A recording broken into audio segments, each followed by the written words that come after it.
She found him sleeping upright in the saddle, a twin baby in each arm, too exhausted to breathe properly.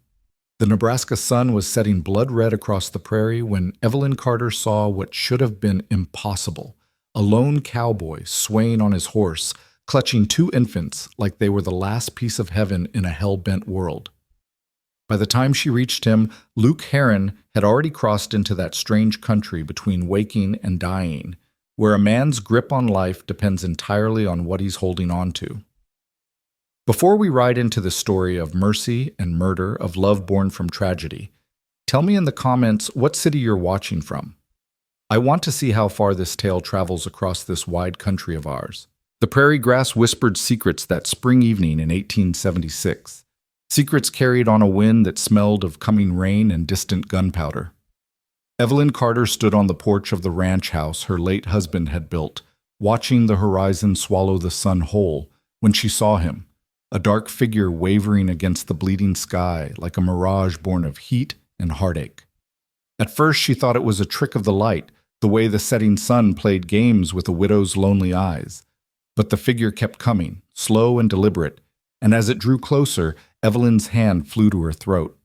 She recognized the horse first, Dusty, the gray gelding that belonged to Luke Herron, the quiet cowboy who'd worked her late brother's ranch and had stayed on after her husband Thomas passed 6 months ago. But something was terribly wrong.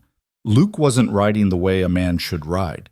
He was swaying in the saddle like a drunkard, his body tilted at an angle that defied gravity and good sense. Evelyn lifted her skirts and ran down the porch steps, her boots kicking up dust as she rushed toward him.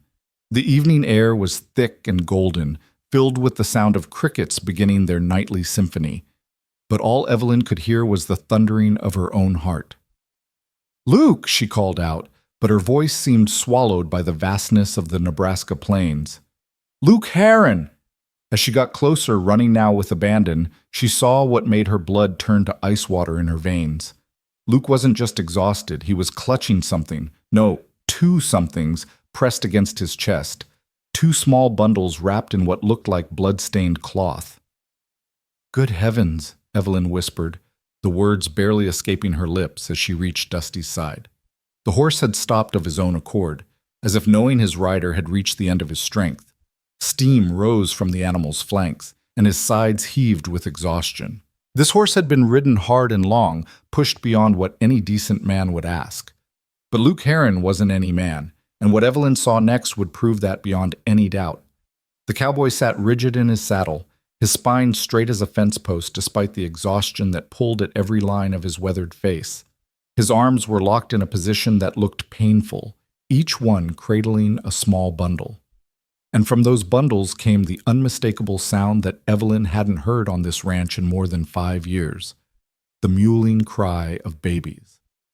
"Luke," Evelyn said again, this time more gently, reaching up to touch his boot. "Luke, can you hear me?" His eyes were closed.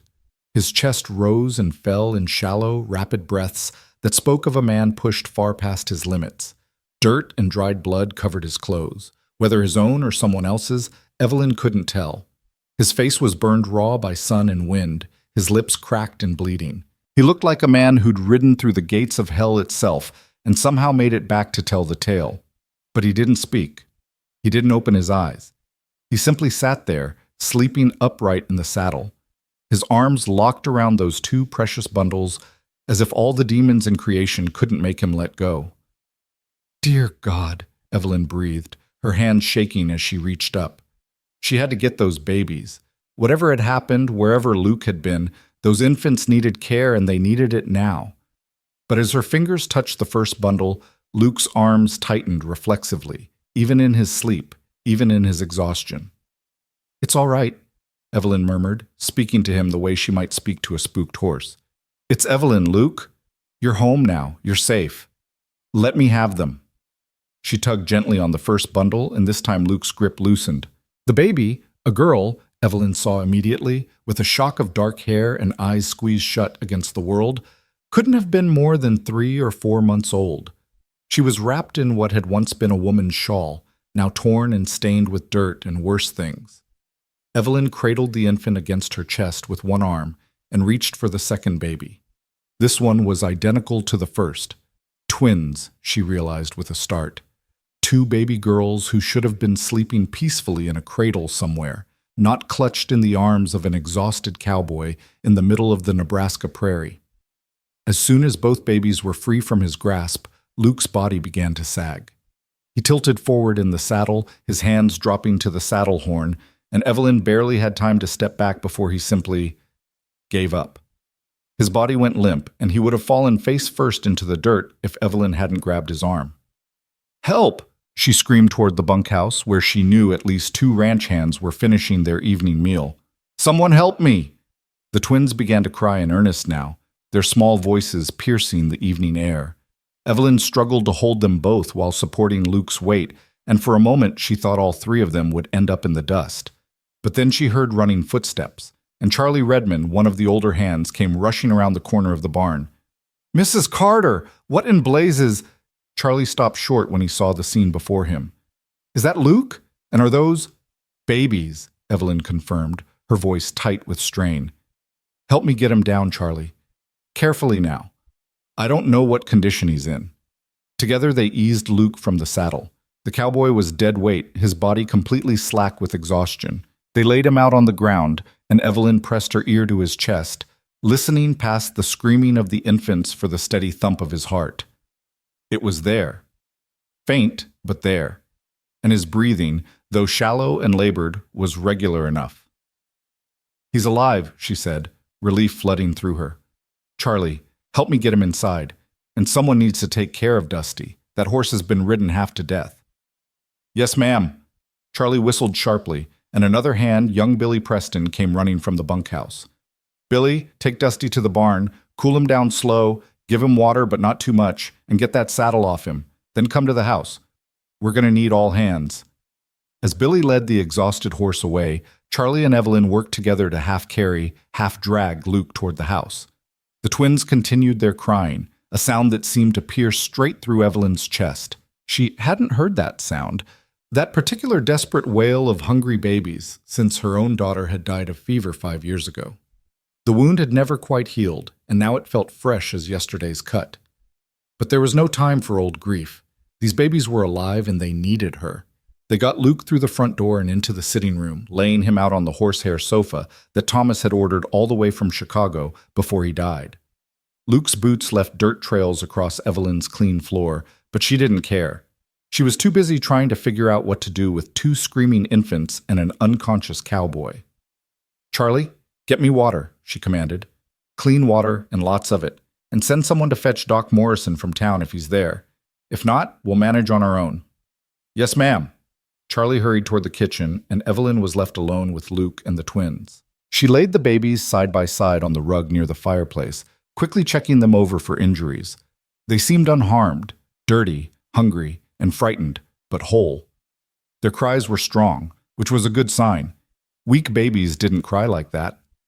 Satisfied that they weren't in immediate danger, Evelyn turned her attention to Luke. She knelt beside the sofa, her fingers working at the buttons of his shirt. The fabric was stiff with dried blood and dirt, and it took effort to get it open. When she finally did, she gasped. His chest and sides were covered in bruises, some old and yellowing, others fresh and purple-black.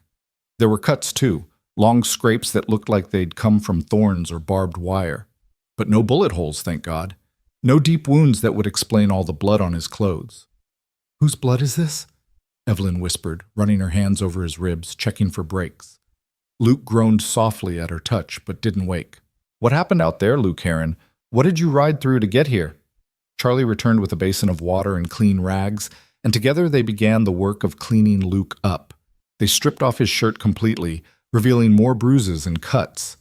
His hands were the worst, torn and bloody, with what looked like rope burns around his wrists.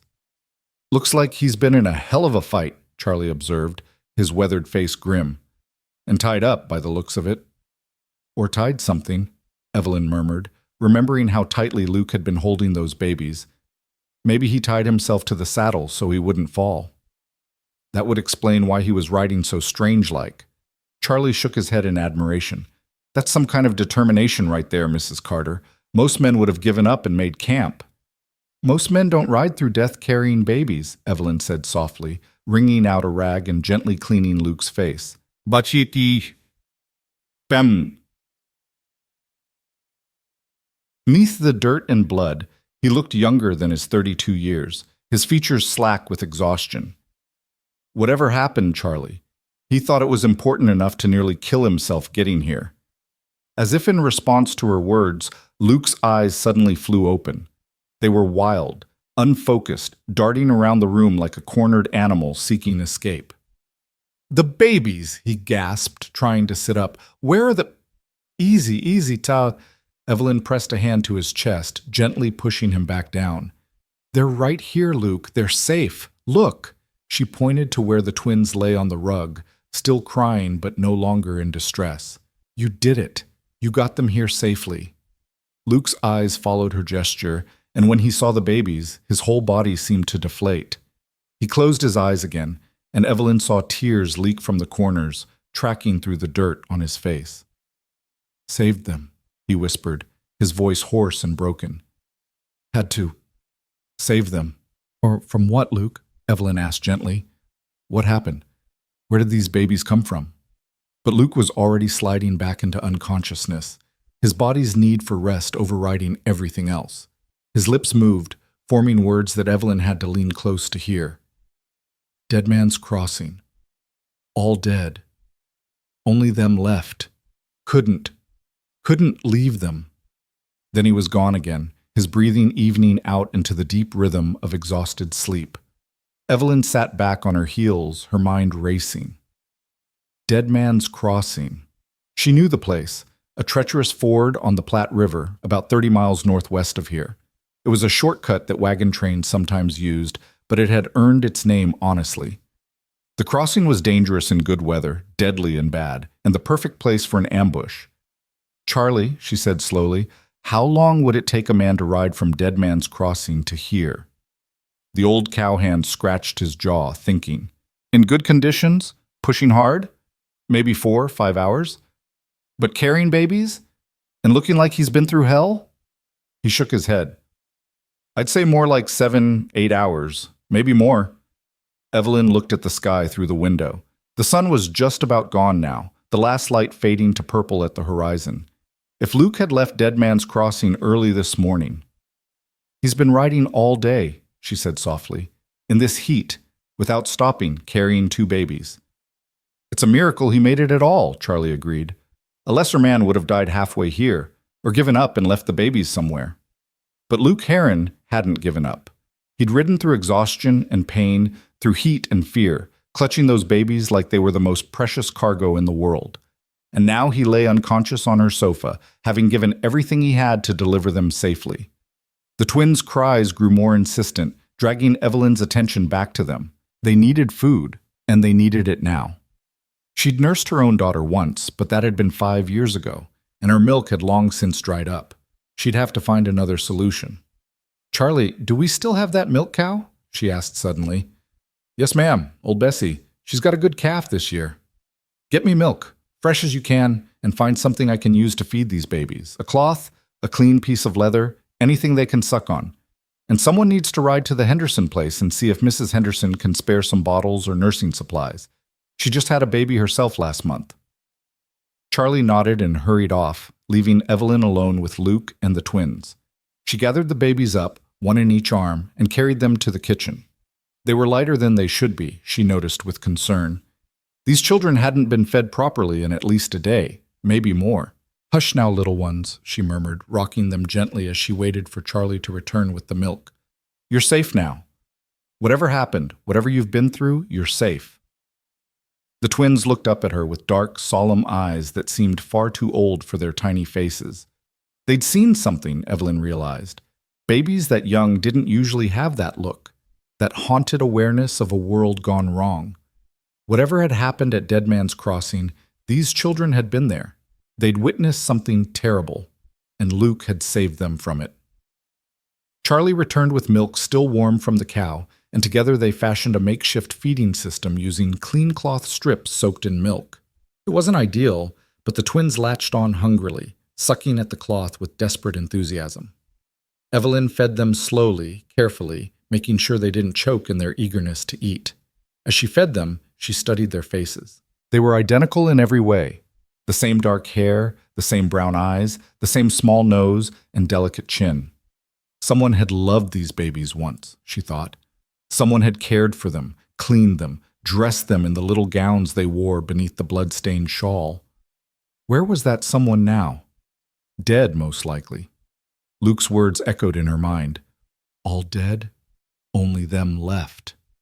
By the time both babies had drunk their fill, Billy had returned from the Henderson place with proper nursing bottles and news that Mrs. Henderson would come by in the morning to help. The twins were growing drowsy now, their bellies full, their cries reduced to occasional whimpers. Evelyn carried them to her bedroom and laid them in the top drawer of her dresser, which she'd pulled out and lined with soft blankets. It was a trick her own mother had taught her. Dresser drawers made perfect cradles for small babies, better than leaving them on a bed where they might roll. The twins fit perfectly, side by side, their tiny hands instinctively finding each other as they drifted off to sleep. Evelyn stood over them for a long moment, her hand pressed to her chest where her heart ached with a feeling she'd thought long dead. These weren't her babies. They belonged to someone else, someone who was likely lying dead in a shallow grave somewhere near Dead Man's Crossing. But looking at them now, watching them sleep with that particular peace that only babies know, she felt something shift inside her. A purpose. A reason to wake up tomorrow that had nothing to do with keeping the ranch running or honoring Thomas's memory. These babies needed her. And Luke, poor, exhausted Luke, had trusted her enough to bring them here rather than anywhere else. She returned to the sitting room to check on him. He was still sleeping deeply, his breathing more regular now. She'd covered him with a blanket, and in sleep, the hard lines of worry and pain had eased from his face. He looked younger, almost vulnerable, this man who'd ridden through hell with two babies in his arms. Evelyn pulled a chair close to the sofa and sat down, keeping watch.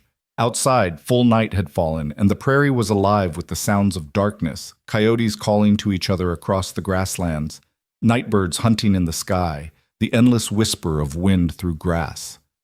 This was her world, this harsh and beautiful country where life and death walked hand in hand, where men like Luke Heron did impossible things because someone had to, where babies could be orphaned in an instant and women like her could suddenly find themselves responsible for two lives they'd never planned for.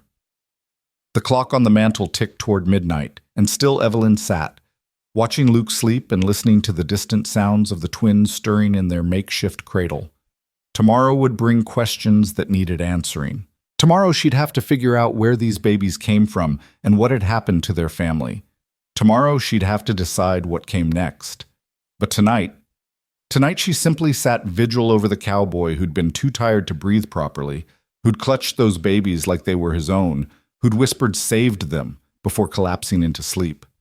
Because sometimes in this hard country, the only thing you could do was witness someone else's courage and be grateful you were there to see it. Around 2 a.m, Luke stirred. His eyes opened, clearer now, more focused. He looked around the room, taking in his surroundings, before his gaze settled on Evelyn. "Ma'am," he said, his voice rough as sandpaper. "The babies?" "Sleeping peacefully," Evelyn assured him, "fed and cleaned and safe in my bedroom. You did well, Luke. You saved them." He closed his eyes briefly, relief washing over his face. Then he tried to sit up, wincing as his bruised body protested. Evelyn rose quickly, helping him swing his legs to the floor. "Easy now. You've been through quite an ordeal. Charlie says you rode all day from Dead Man's Crossing." Luke nodded slowly. "Had to. Couldn't stop. They needed—" He trailed off, looking down at his torn hands. "They needed someone." "What happened out there, Luke?" For a long moment he was silent, his jaw working as if chewing over whether to speak. Finally, he looked up at her, and Evelyn saw something in his eyes that made her heart clench, a deep, bone-weary sorrow mixed with anger. "I was checking our northern fence line," he began, his voice low and rough. "Heard gunshots. Lots of them. By the time I got there," he swallowed hard. "Wagon was already burning. 3 men, 2 women, all dead. Shot where they stood.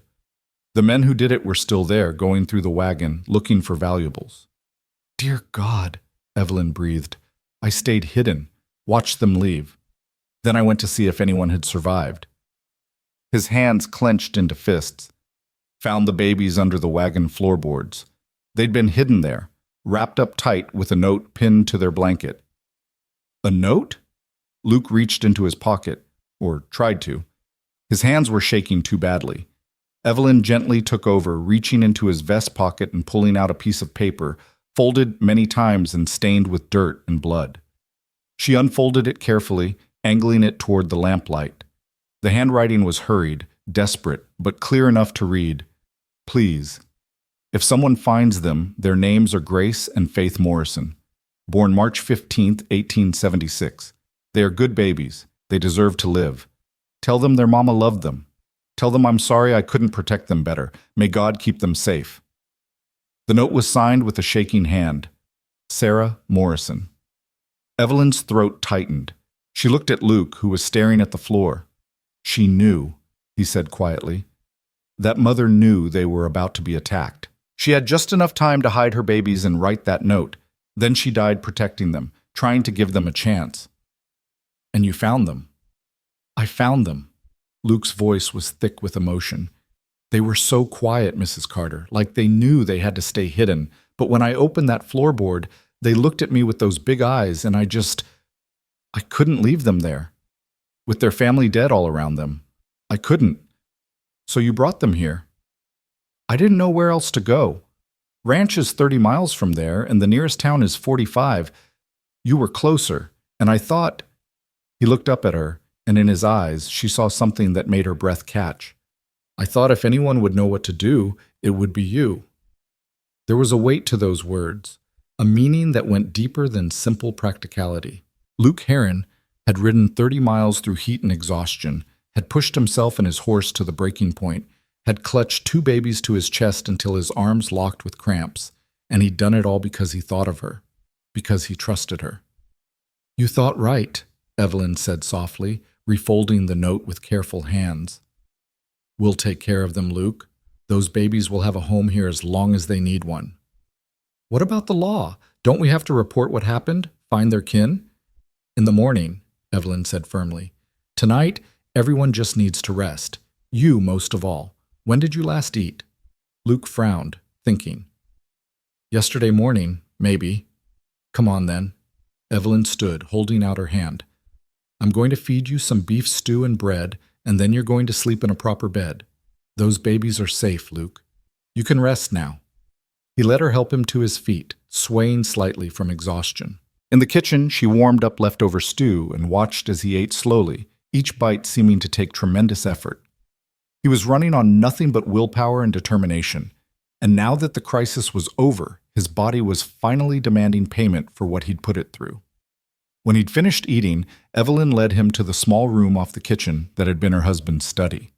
There was a daybed there, usually reserved for when Thomas had worked late into the night on the ranch accounts. She'd kept it made up, unable to change anything about the room in the months since his death. But tonight, it would serve a better purpose. Sleep here, she told Luke, pulling back the blanket. If the babies wake, I'll hear them. You've done enough. Luke sank onto the bed with a groan of relief, and Evelyn helped him pull off his boots. He was asleep before she'd even finished, his body simply shutting down the moment it felt safe to do so. Evelyn covered him with a quilt and stood for a moment, looking down at this man who'd ridden through death itself to save 2 children who weren't his own, who'd given everything he had because it was the right thing to do, because someone had to, because those babies deserved a chance at life. She thought about Thomas, about the kind of man he'd been. Good and steady and reliable, but never passionate. Never the type to risk everything on a wild ride through dangerous country for strangers. Thomas had been practical, sensible, the kind of man who thought before he acted. Luke Heron was different. Luke acted from the heart, from some deep well of conviction that made him do impossible things. And standing there in the lamplight, watching him sleep with that same exhausted peace she'd seen on the twins' faces, Evelyn realized something that made her chest tighten with an emotion she couldn't quite name. This man was dangerous. Not in the way outlaws were dangerous, but in the way that truly good men were dangerous. They made you believe in things you'd given up on. They made you hope when hope seemed foolish. They made you feel things you'd carefully locked away after too much loss and heartbreak. Evelyn turned away, returning to her own room where the twins slept peacefully in their dresser-drawer cradle. She checked on them one more time, adjusting their blankets, marveling at how tiny they were, how fragile, and yet how miraculous. Grace and Faith Morrison, born into this hard world and nearly murdered before they could even know it, but alive now, sleeping soundly because a cowboy named Luke Heron had refused to let them die alone in the wilderness. Evelyn changed into her nightgown and climbed into her empty bed, but sleep wouldn't come. Her mind kept returning to Luke's words. "I thought if anyone would know what to do, it would be you." Why her? Why bring the babies here instead of to the sheriff in town or to any of a dozen other ranches scattered across the prairie? They'd barely spoken 100 words to each other in all the months he'd worked here. She was the ranch owner's widow. He was the hired hand. They existed in different worlds, connected only by the daily business of running cattle and mending fences. Except that wasn't quite true, was it? Evelyn remembered the way Luke always tipped his hat to her when they passed in the yard, his eyes kind and respectful. The way he'd fixed her porch step without being asked after he'd noticed her stumble one morning. The way he'd stayed on after Thomas died, when most of the other hands had drifted off to find work elsewhere, uncertain about working for a woman. Luke had stayed. And when crisis came, when he held 2 babies in his arms and had to make an impossible choice, he'd ridden straight to her. Outside, a coyote howled at the moon, and one of the twins stirred in her sleep, making a small sound that was half cry, half sigh. Evelyn rose and went to the dresser drawer, looking down at the 2 tiny faces barely visible in the moonlight streaming through the window. "Grace and Faith," she whispered, trying out the names. They fit somehow. Grace for the mercy that had led Luke to find them. Faith for the belief that brought him here, to her door, trusting she would help. She thought about their mother, Sarah Morrison, writing that desperate note with death bearing down on her. What must she have felt, knowing she was about to die, hoping beyond hope that someone good would find her babies? The terror, the grief, the fierce maternal love that made her use her last moments not to plead for her own life, but to provide for theirs. Evelyn understood that kind of love. She'd felt it once for her own daughter, before fever had stolen that small life away. She'd thought she'd never feel it again, had resigned herself to a life of going through the motions, managing the ranch, existing, but not truly living. But looking at these babies now, feeling the way her heart opened despite every attempt to keep it closed, she knew she'd been wrong. Love wasn't something you could lock away or decide not to feel. It was something that happened to you, whether you wanted it or not, whether you were ready or not. These babies needed her, and maybe, just maybe, she needed them too. The thought terrified her, because needing meant hoping, and hoping meant risking the terrible pain of loss all over again. Evelyn had barely survived losing her daughter. She wasn't sure she could survive it twice. But as Grace stirred in her sleep, her tiny hand reaching out to grasp Faith's fingers, Evelyn felt something crack open in her chest, something that had been frozen solid for 5 long years. Tomorrow, she would contact the sheriff. Tomorrow, she would try to find out if Grace and Faith had any living relatives who might claim them. Tomorrow, she would deal with all the practical considerations of what came next. But tonight, in this quiet moment with moonlight painting everything silver, Evelyn let herself imagine a different future, one where these babies stayed, where their laughter filled this house again, where the empty rooms became nurseries and the silent halls echoed with the sound of small feet. And in that imagined future, she saw Luke, not as a hired hand, but as something more, something she didn't dare name yet but felt burning like a coal in her chest. She shook her head, trying to dismiss such foolish thoughts, but they persisted, stubborn as prairie grass, impossible to uproot once planted. In the study, Luke slept on, unaware that his single act of mercy had set in motion forces that would change all their lives. Unaware that by saving 2 babies, he'd also begun to save a broken-hearted widow who'd forgotten how to hope. The prairie wind sang through the eaves, carrying with it the promise of change, of new beginnings born from tragedy, of love found in the most unexpected places. And in a dresser drawer lined with blankets, 2 babies slept peacefully, alive because a cowboy had refused to let them die, and safe because a widow had forgotten how to turn away someone in need. The night wore on toward dawn, And in that space between darkness and light, something new was being born.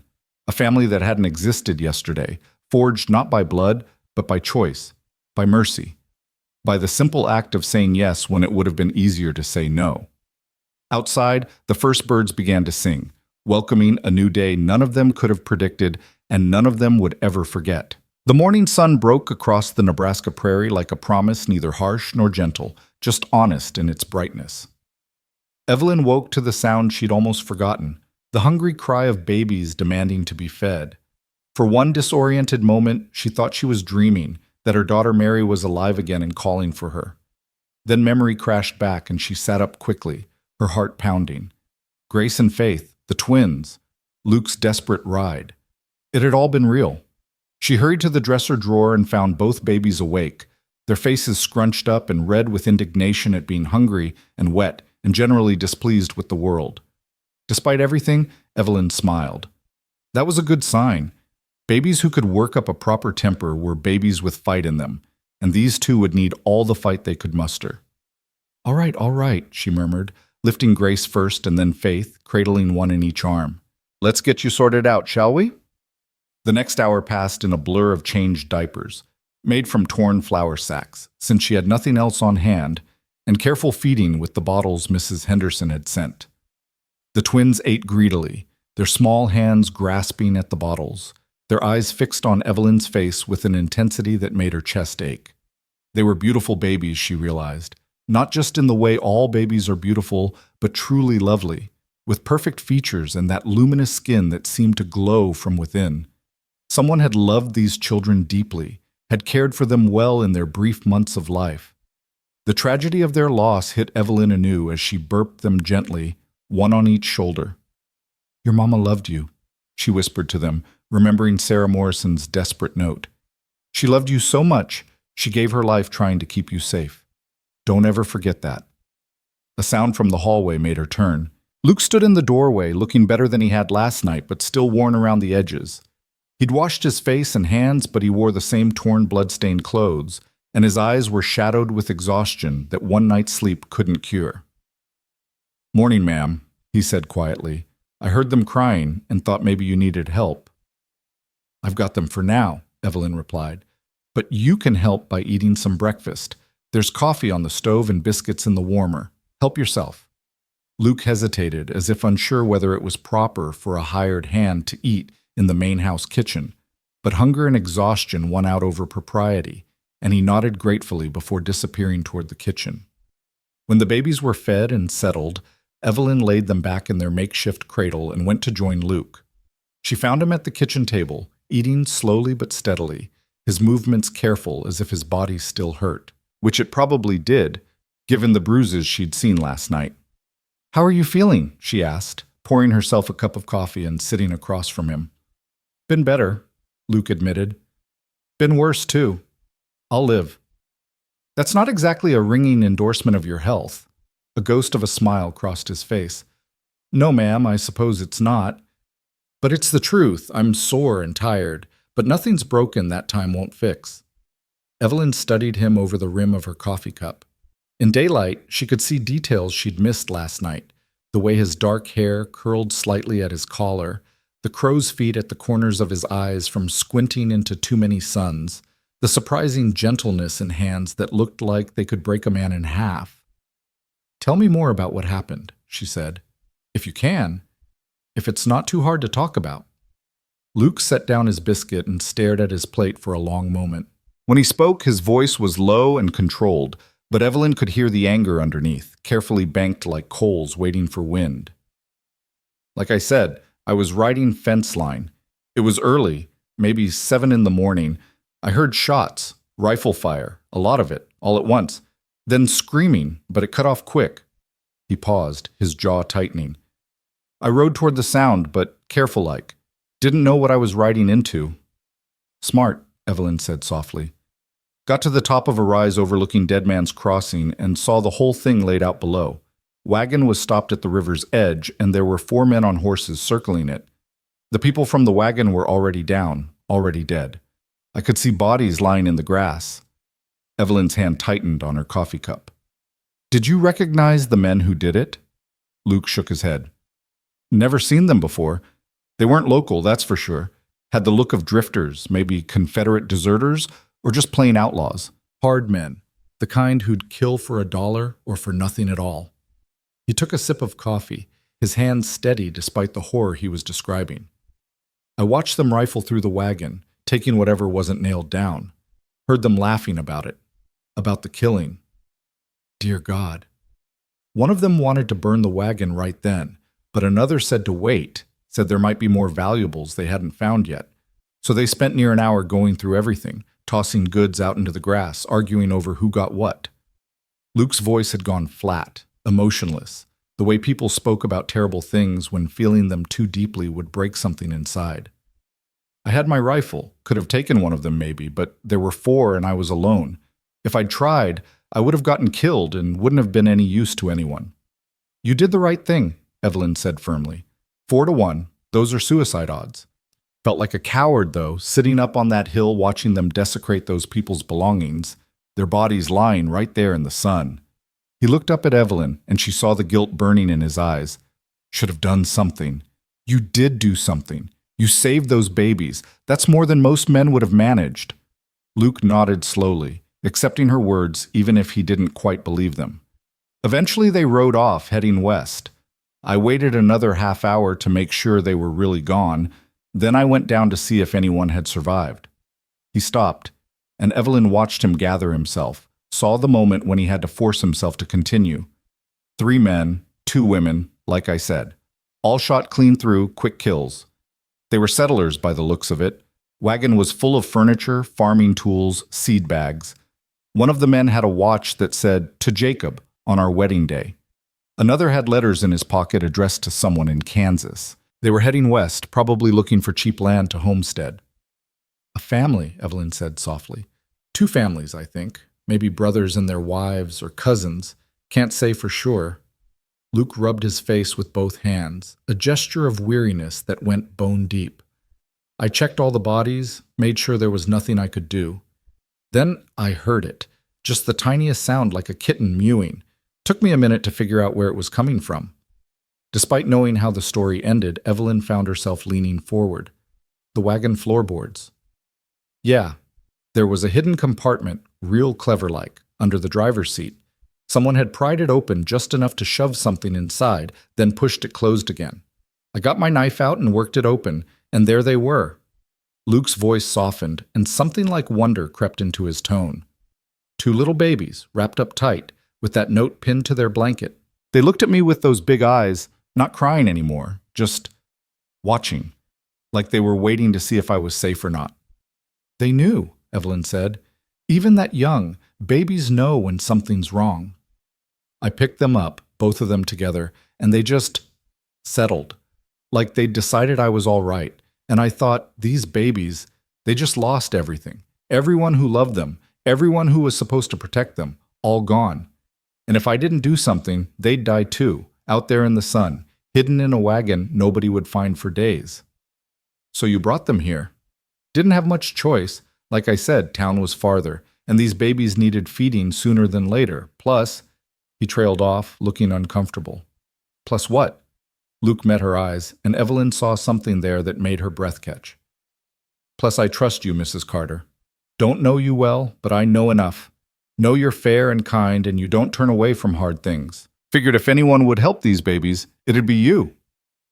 The simple honesty of his words struck Evelyn harder than any flowery speech could have. This man barely knew her, yet he trusted her with the most precious cargo he could carry. That trust felt like a gift and a burden all at once. Thank you, she said quietly, for trusting me and for saving them. Had to be done. Luke shrugged, clearly uncomfortable with praise. Any decent man would have done the same. I'm not so sure about that, Evelyn said. Plenty of men would have ridden on, told themselves it wasn't their problem, or would have taken the babies to the nearest town and handed them off to whoever would take them, then forgotten about it. But you rode 30 miles through heat and exhaustion to bring them somewhere safe. That's not just decency, Luke. That's courage. A faint flush crept up Luke's neck, and he looked away, embarrassed. Before he could respond, Charlie knocked on the kitchen door and stuck his head in. Begging your pardon, Mrs. Carter, but there's a rider coming up the road. Looks like Sheriff Morrison from town. Evelyn and Luke exchanged glances. Morrison, the same last name as the babies. Show him in when he gets here, Charlie, Evelyn said, rising. Luke, maybe you should stay. The sheriff will want to hear what you saw. 10 minutes later, Sheriff Tom Morrison sat in Evelyn's parlor, his hat in his hands and his weathered face grave. He was a man in his 50s with iron gray hair and the kind of solid, dependable presence that made people trust him. But today his eyes were red-rimmed and his hands shook slightly as he held his coffee cup. Mrs. Carter, he said, his voice rough, thank you for receiving me. I know it's early, but I got word last night that there was trouble out at Dead Man's Crossing. A rancher found bodies this morning, sent his boy to fetch me. I've been riding since before dawn. The people from the wagon, Evelyn said softly. We know. Luke here. She gestured to where Luke stood near the fireplace. He found them yesterday. The sheriff's eyes sharpened. You were there? Heard the shots, Luke said. Got there after it was done. 4 men, outlaws by the looks of them, killed everyone and robbed the wagon. Did you see their faces? Would you recognize them? I would, Luke said grimly. I'd know them anywhere. Sheriff Morrison nodded slowly, filing that information away. Then he seemed to brace himself, his whole body going rigid. Mrs. Carter, I have to ask, were there any survivors? The rancher who found the scene said there were 5 bodies, but he thought there should have been more. There was a cradle in the wagon, baby things. Evelyn's heart clenched as she understood. The baby's name is Morrison. Your relation? The sheriff's face crumpled just for a moment before he pulled himself together with visible effort. My nephew Jacob, he and his wife Sarah, they were traveling with Sarah's brother and his wife, heading to Kansas to start fresh. Sarah had twins 4 months ago, 2 little girls. Grace and Faith. His voice broke on the names. Are they? They're alive, Evelyn said quickly, and watched as relief so powerful it was almost painful washed over the sheriff's face. Luke found them hidden in the wagon and brought them here. They're sleeping in my bedroom right now, safe and sound. Sheriff Morrison stood abruptly, nearly knocking over his coffee.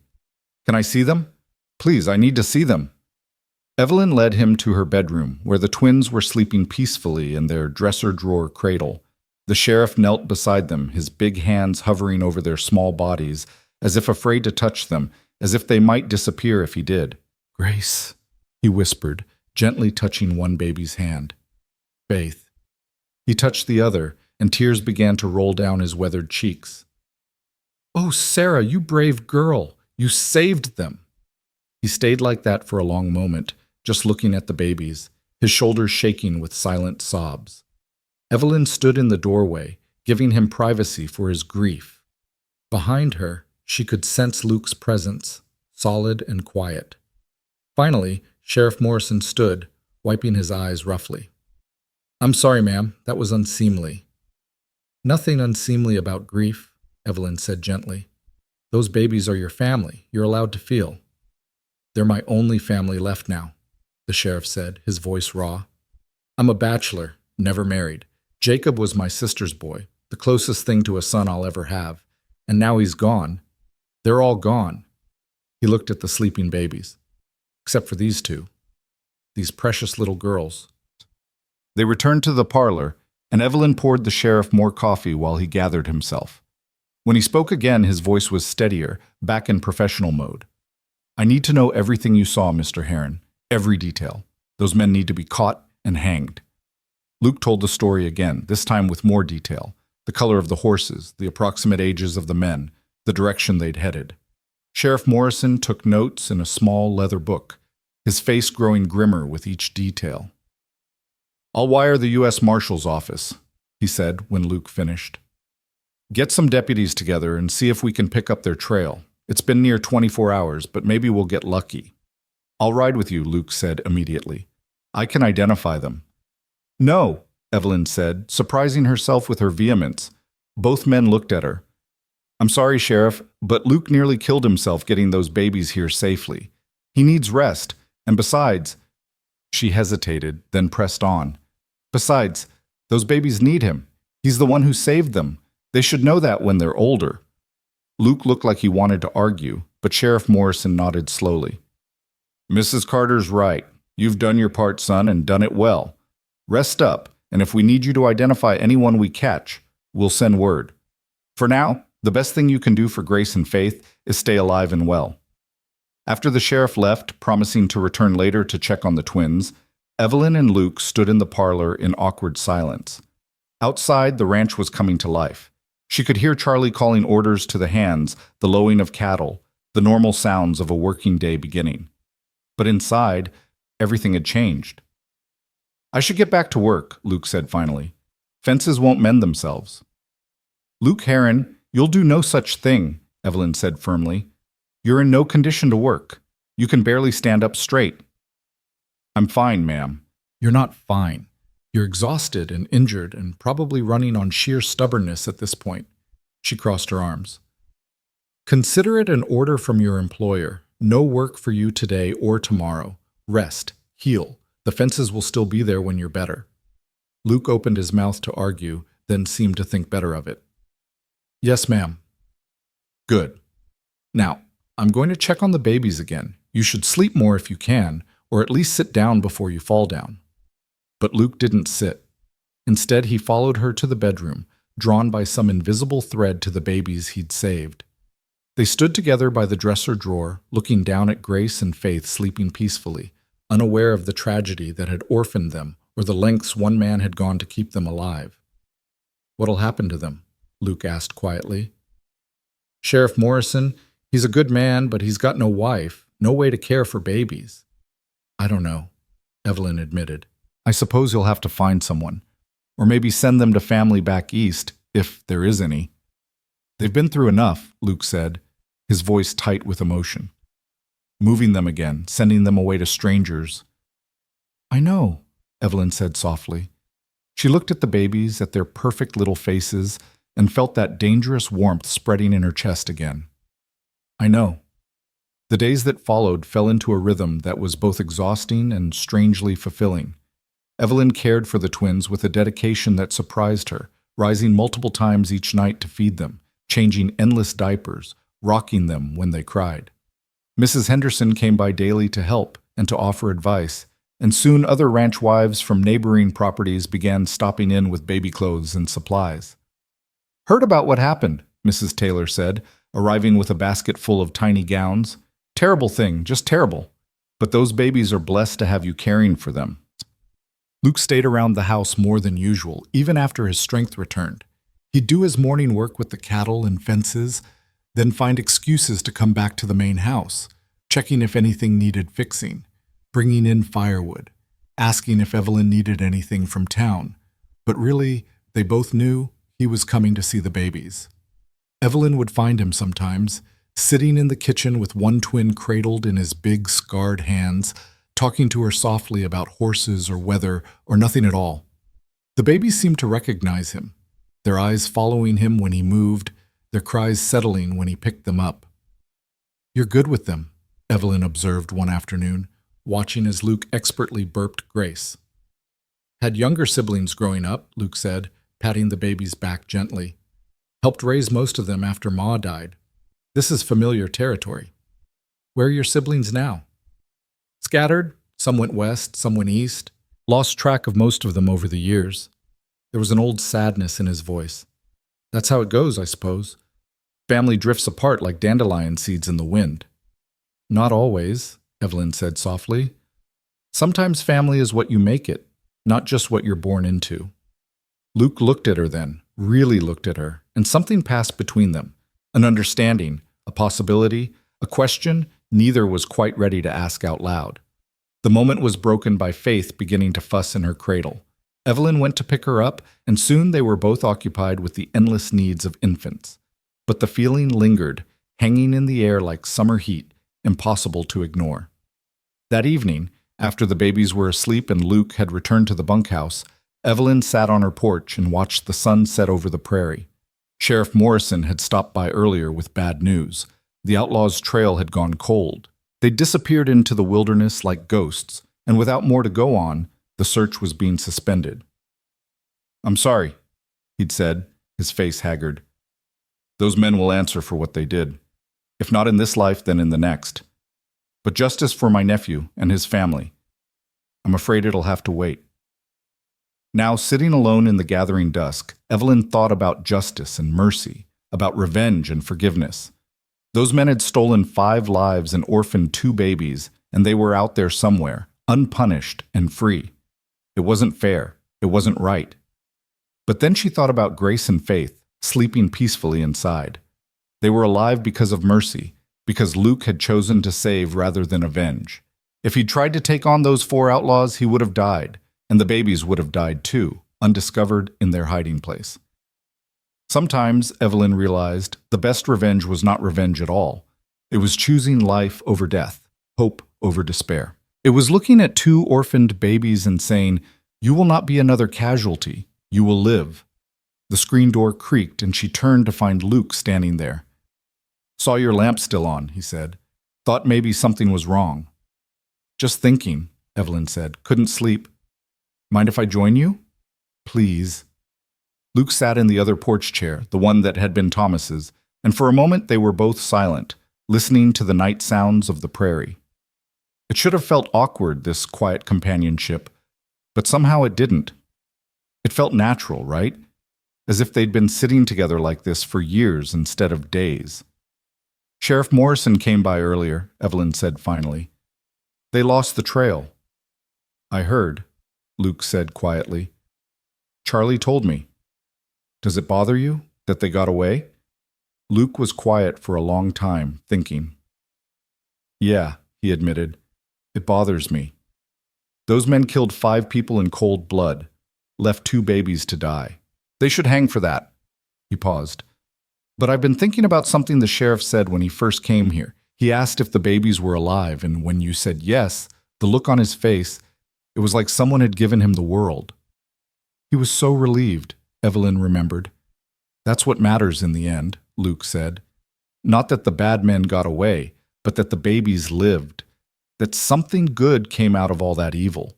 Justice would be nice, but mercy—" He looked at Evelyn. "Mercy is better." They sat in comfortable silence after that, until the moon rose full and bright over the grasslands. Inside, one of the babies began to cry, and Evelyn rose to attend to her. Luke rose too, following her inside without being asked, and together they cared for Grace and Faith in the lamplit kitchen, passing bottles and clean diapers between them with the easy coordination of long practice. This, Evelyn thought, as she watched Luke gently rock Faith while she fed Grace, this is what family looks like. Not always blood relations, not always planned or expected, but people who show up and stay and care, who choose each other day after day.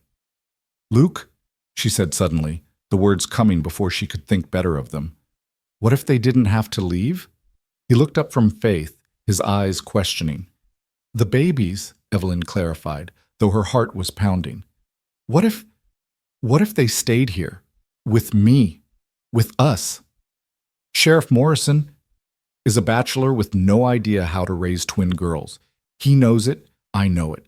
He's grateful they're alive, but he's already overwhelmed just thinking about taking care of them.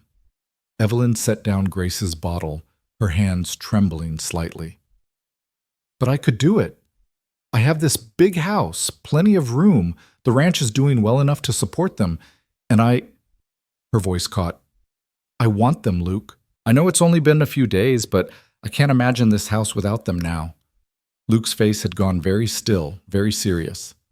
"That's a big commitment, Mrs. Carter. Those babies, they'll need everything. Years of care, love, teaching. It's not like raising cattle." "I know that," Evelyn said, perhaps more sharply than she intended. "I raised a daughter before. I know what it takes."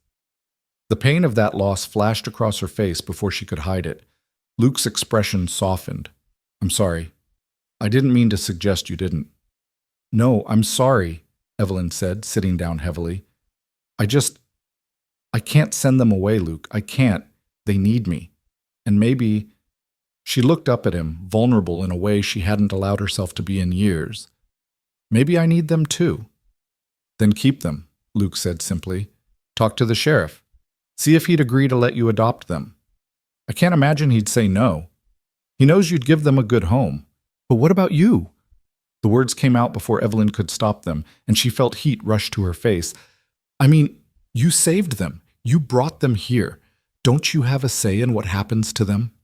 Luke was quiet for a long moment, looking down at Faith sleeping in his arms. When he spoke, his voice was careful, measured. I'd like to think I'd have a say, ma'am. I'd like to think that maybe I could stay and help, if you wanted, if you needed. Their eyes met across the kitchen, and Evelyn felt that pull again, stronger now. This man who'd ridden through hell with babies in his arms, who cared for them as gently as if they were his own, who looked at her like she was something precious and breakable and strong all at once. I think I'd like that, she said softly. I think I'd like that very much. Outside, the wind picked up, rattling the windows, and somewhere in the distance, a coyote called to its mate. Inside, two babies slept peacefully, unaware that their future was being decided by two people who barely knew each other but were beginning to understand that sometimes the strongest bonds are forged in crisis, tested by hardship, and sealed by the simple decision to stay. The next morning brought a spring storm that had been building on the horizon for days, rolling in with dark clouds that turned the prairie sky the color of bruises. Evelyn woke to the sound of thunder rumbling in the distance and the twins fussing in their drawer, unsettled by the atmospheric pressure change that even babies could feel in their bones. She fed them quickly, changed them, and settled them back down just as the first drops of rain began to patter against the windows. By mid-morning, the storm had arrived in earnest, sheets of rain driving sideways across the grasslands, wind howling around the corners of the house like something alive and angry. Luke appeared at the kitchen door around noon, soaked through despite his oilskin coat, water dripping from the brim of his hat onto Evelyn's clean floor.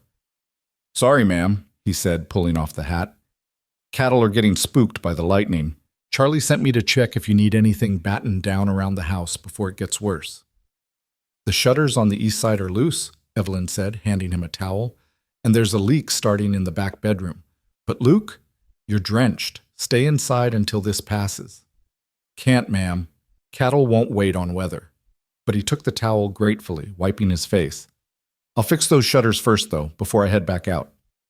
Evelyn watched him work from the kitchen window, his figure barely visible through the curtains of rain as he wrestled the shutters closed and latched them secure.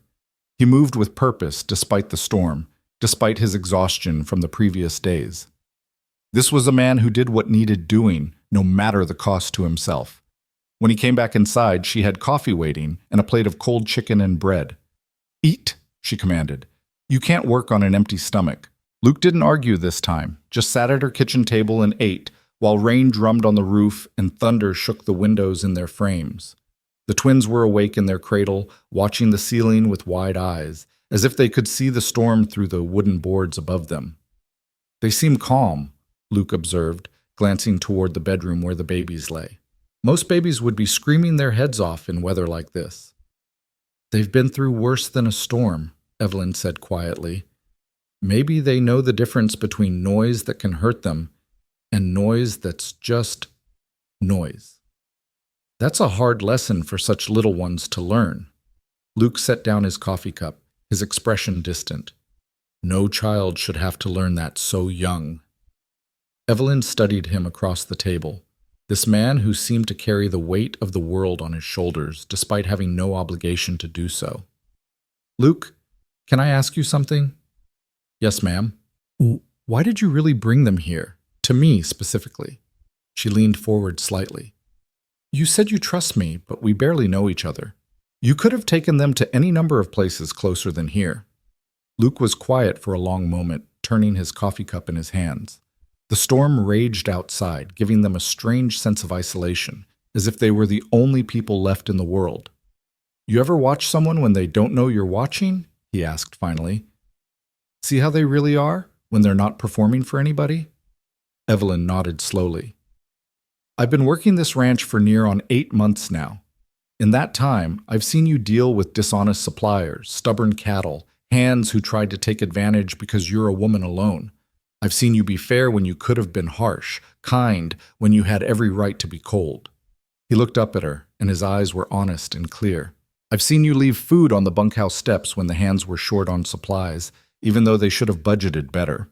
I've seen you sit up all night with a sick horse that wasn't worth saving just because you couldn't stand to see it suffer. I've seen you put flowers on your husband's grave every Sunday, rain or shine, and talk to him like he's still listening. Evelyn felt heat rise to her cheeks, embarrassed and touched that he'd noticed all these small things she thought no one saw. So when I was sitting on that horse with 2 babies in my arms, trying to figure out where to go, your face was the one that came to mind, Luke continued, because I knew in my bones that you wouldn't turn them away, that you'd see them as what they are, 2 innocent lives worth saving, not just a burden or a problem to be solved. He paused. And I was right, wasn't I? You were right, Evelyn whispered, her throat tight with emotion. I couldn't turn them away if I tried. Neither could I. Luke's voice was rough. Soon as I saw them looking up at me from that hiding spot, I was done for. They got under my skin somehow, those 2 little girls. Made me think about things I'd given up thinking about a long time ago. What things? He looked away, out the rain-streaked window.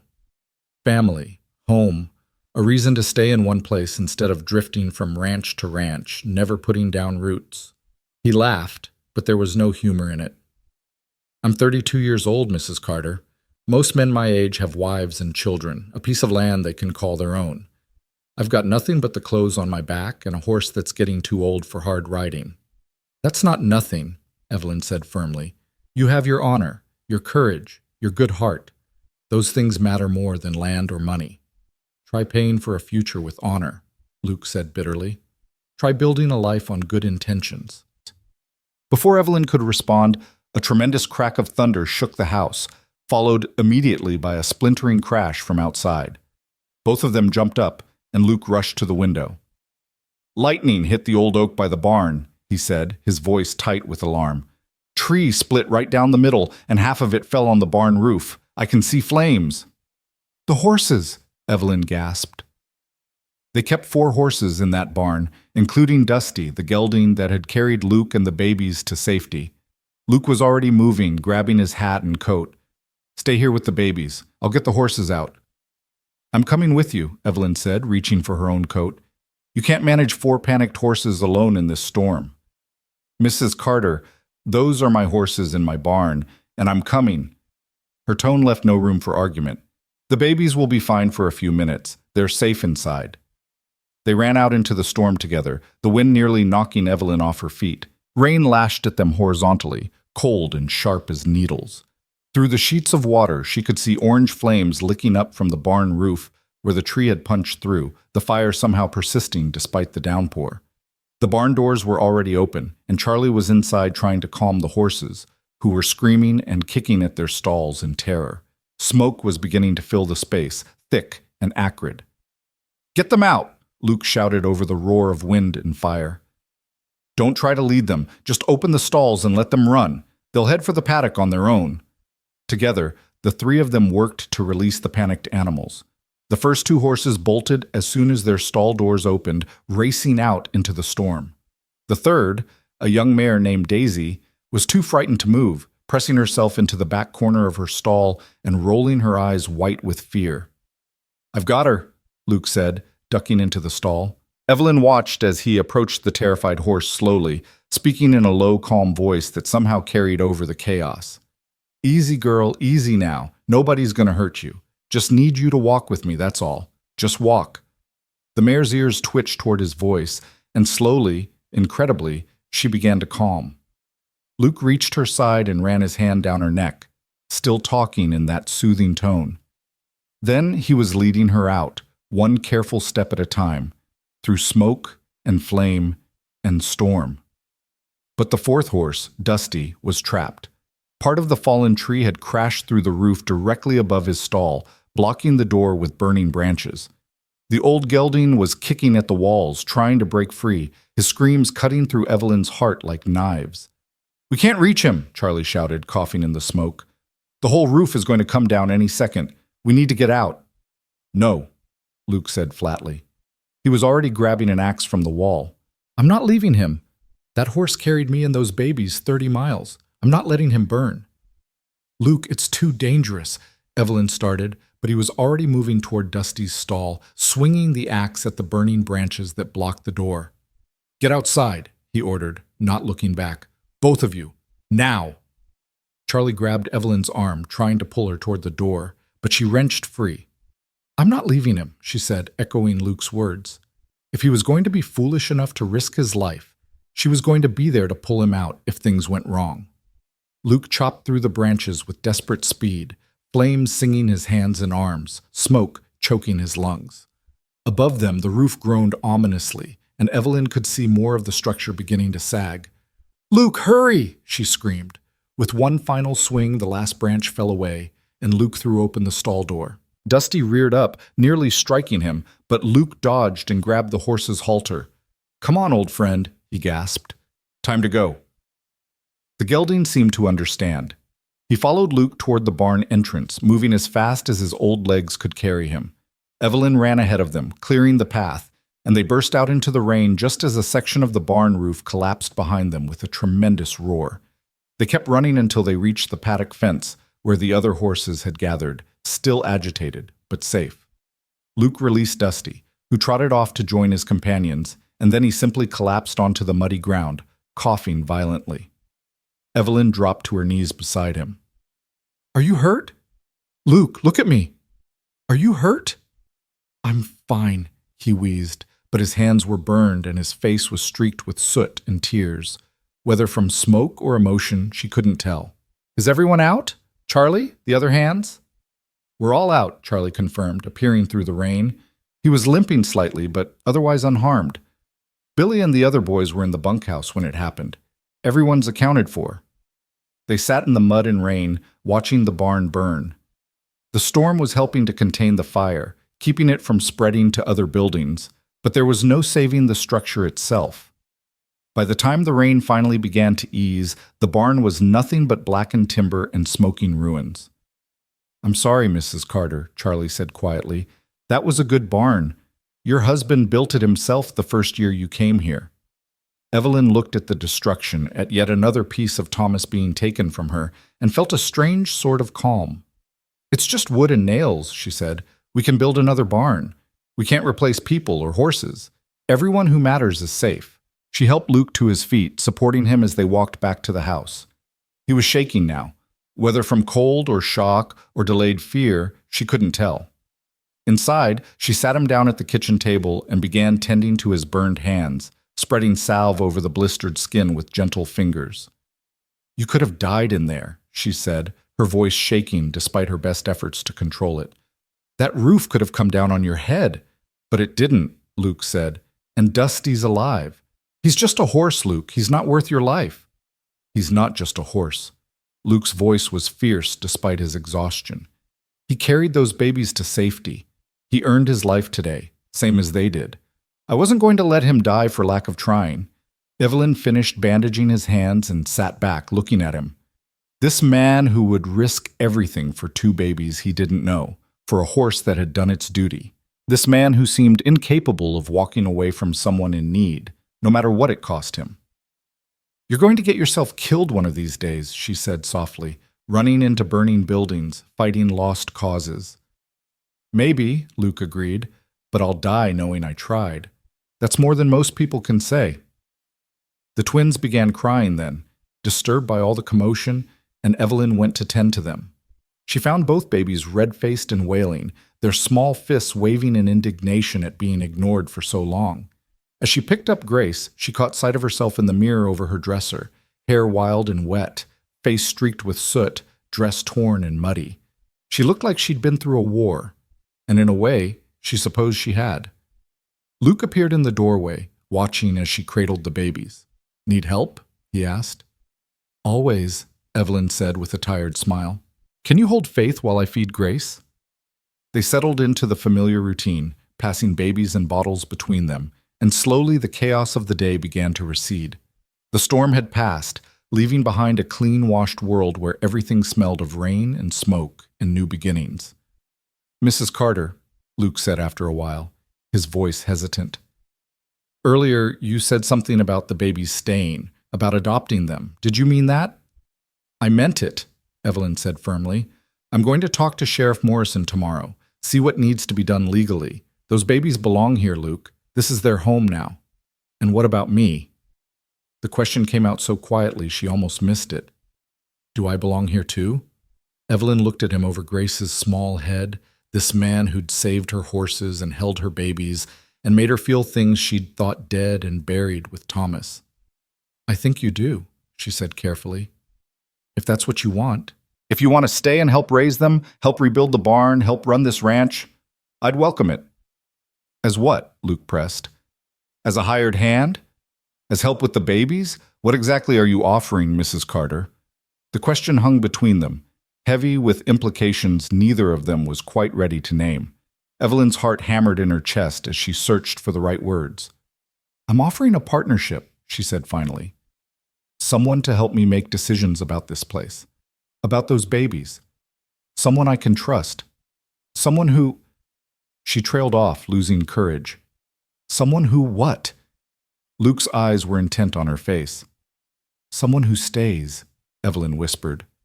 Not because they're paid to, but because they want to. Because this place matters to them. Because the people here matter. The people, Luke repeated, meaning the babies. Meaning all of us, Evelyn said, her voice trembling but clear. The babies. The ranch. Me. The words fell into silence. Faith had finished her bottle and was drowsing in Luke's arms, her tiny hand wrapped around his thumb. Grace was already asleep against Evelyn's shoulder.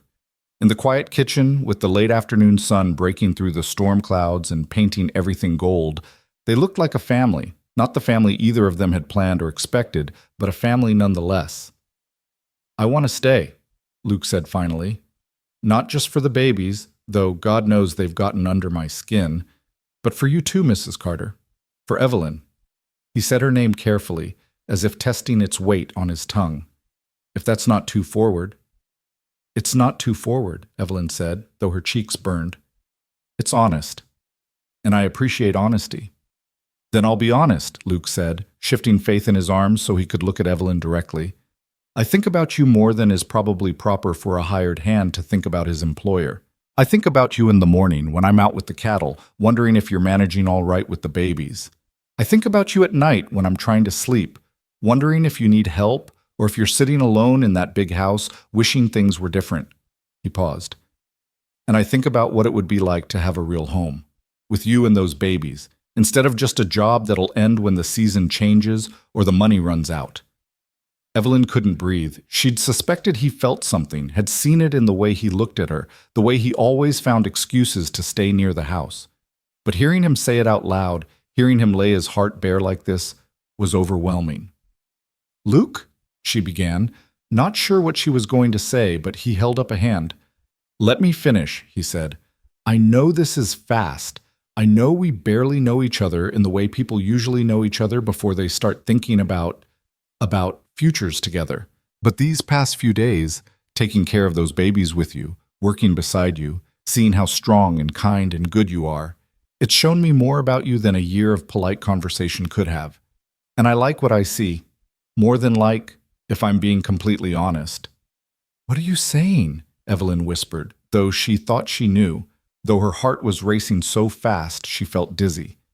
I'm saying I want to stay, not as hired help, but as, he struggled for words, as someone who has a stake in this place, in those babies' futures, in your future, if you'll have me.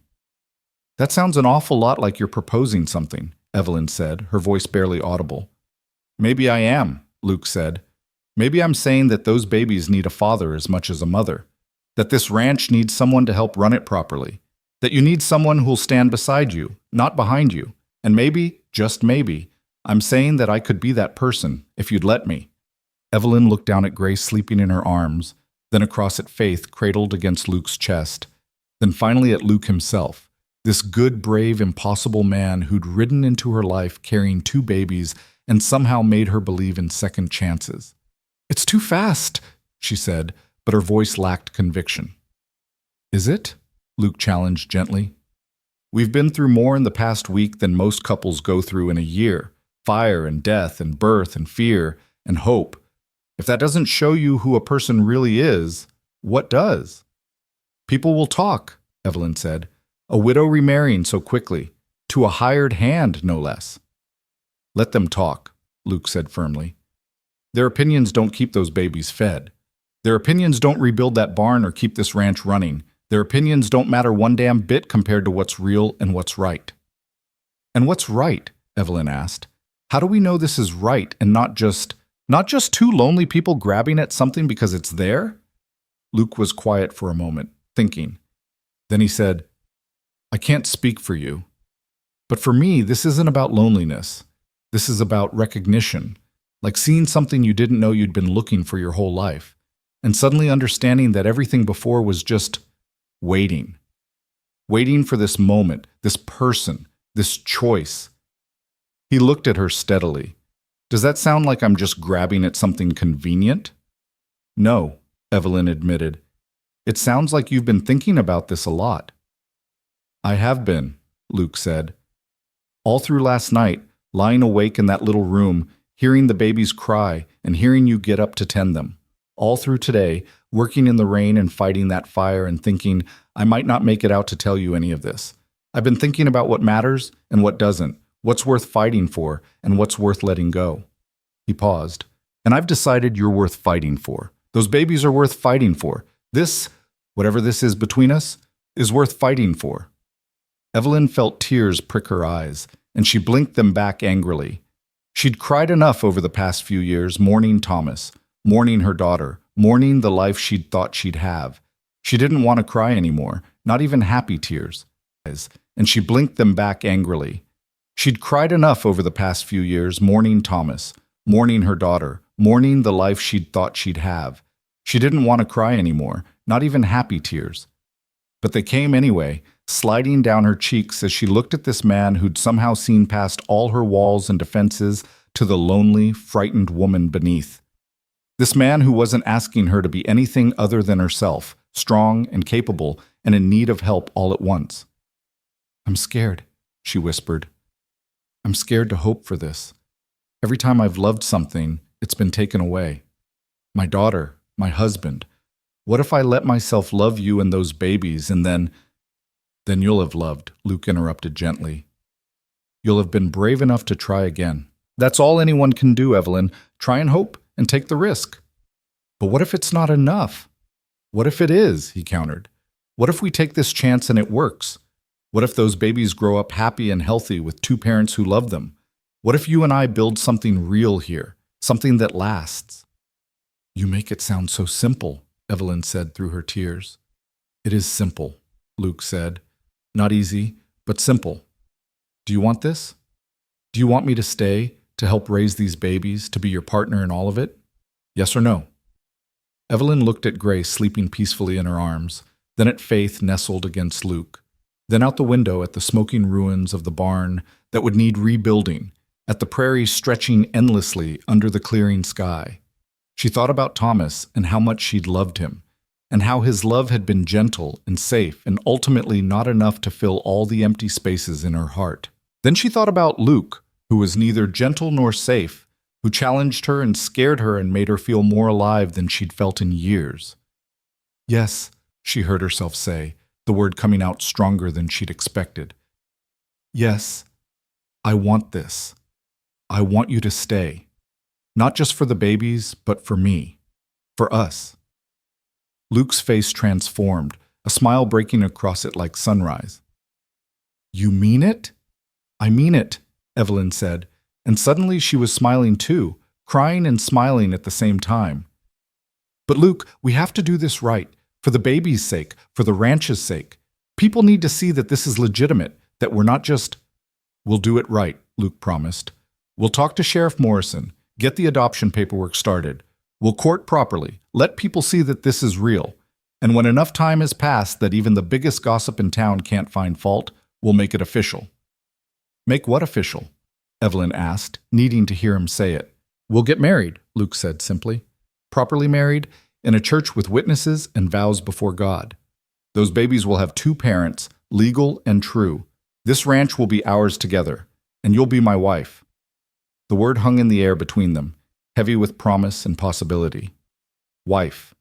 It had been so long since Evelyn had been anyone's wife, and she'd thought she never would be again.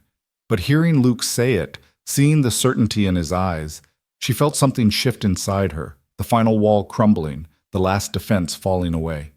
"All right," she whispered. "All right, yes. We'll do it. We'll be a family." Faith chose that moment to wake up, letting out a small cry that quickly escalated to full-throated wailing. Grace woke a second later, joining her sister in an impressive display of infant displeasure. And just like that, the heavy, emotional moment broke, replaced by the immediate needs of two hungry babies. Luke and Evelyn looked at each other and laughed, helpless in the face of such perfect timing. "Welcome to family life," Evelyn said, rising to prepare bottles. "It's all romance and deep conversation until someone needs a diaper changed." "I wouldn't have it any other way," Luke said, standing carefully with Faith. "This is real. This is what matters." As they worked together to feed and change the twins, the evening settling soft and golden around them, Evelyn felt something she hadn't felt in years. Hope. Real, solid hope that maybe, just maybe, life could be good again. That love could be found in the ashes of loss. That a family could be built from the broken pieces of other families, held together by choice and commitment and the simple decision to stay. Outside, the ranch hands were already beginning cleanup from the storm, voices calling to each other as they assessed damage and made plans for repairs. Tomorrow would bring hard work, difficult conversations, and the beginning of a new chapter none of them had planned for. But tonight, in the quiet kitchen with two babies and one good man, Evelyn Carter allowed herself to believe that everything was going to be all right. More than all right. It was going to be beautiful. The week that followed the storm passed in a blur of activity and careful planning. Sheriff Morrison came by 3 days after the fire, his weathered face showing both relief and resignation as he sat in Evelyn's parlor with a cup of coffee, going cold in his hands. "I've been thinking about those girls," he said without preamble, his eyes drifting to where the twins lay sleeping in their cradle. "Thinking about what's best for them, not what's easiest for me." "And what have you concluded?" Evelyn asked, though her heart was already hammering with hope. "That they need a mother more than they need an old bachelor uncle who doesn't know the first thing about raising children," Morrison said heavily. "I love those babies, Mrs. Carter. They're all I have left of my nephew and his wife. But love isn't always enough, is it? Sometimes love means knowing when to step aside." Luke, who'd been standing quietly near the fireplace, spoke up. "You're not stepping aside, Sheriff. You're choosing what's best for them. That takes a different kind of courage." Morrison looked at him with something like gratitude. "You saved them, son. Brought them here when they needed saving most. I reckon you've earned a say in their future, too."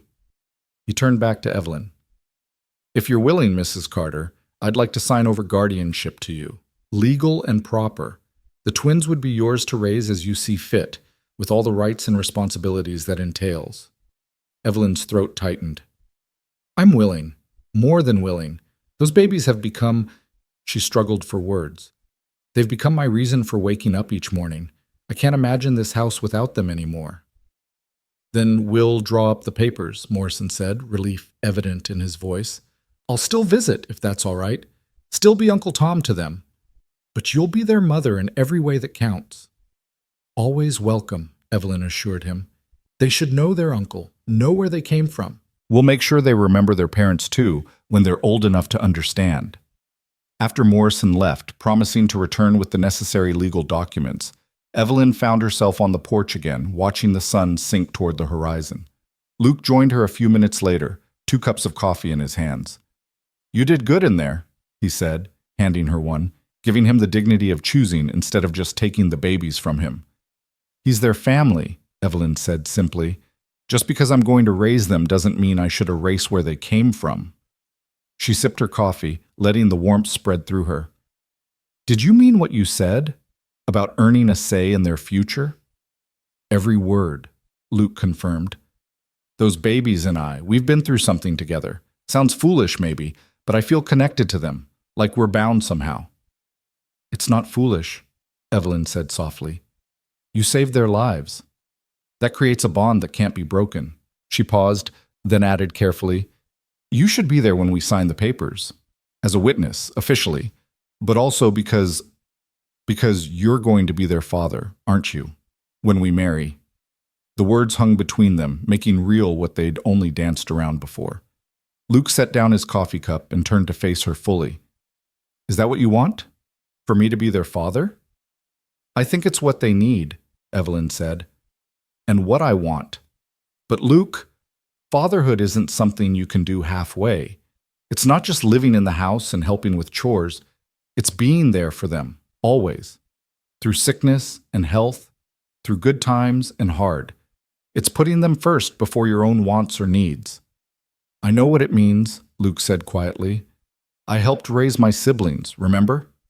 I know about midnight fevers and endless questions and the way children can break your heart just by growing up. He reached out and took her hand, his touch gentle despite his calloused palm. I'm ready for it, Evelyn. All of it, the joy and the heartbreak and everything in between. Then we do this right, Evelyn decided. We court properly for a few months. Let people see that this isn't some wild impulse. We get the adoption papers finalized. We rebuild the barn and get the ranch running smooth again. And then, when spring comes and everything's settled, we marry. Spring, Luke repeated, a smile tugging at his lips. That's 4 months away. 4 months to make sure we're doing this for the right reasons, Evelyn said firmly. 4 months for people to get used to seeing us together. 4 months to build something real and lasting. 4 months is a long time, Luke observed, but he was still smiling. 4 months is nothing compared to forever, Evelyn countered. And that's what we're talking about here, isn't it? Forever.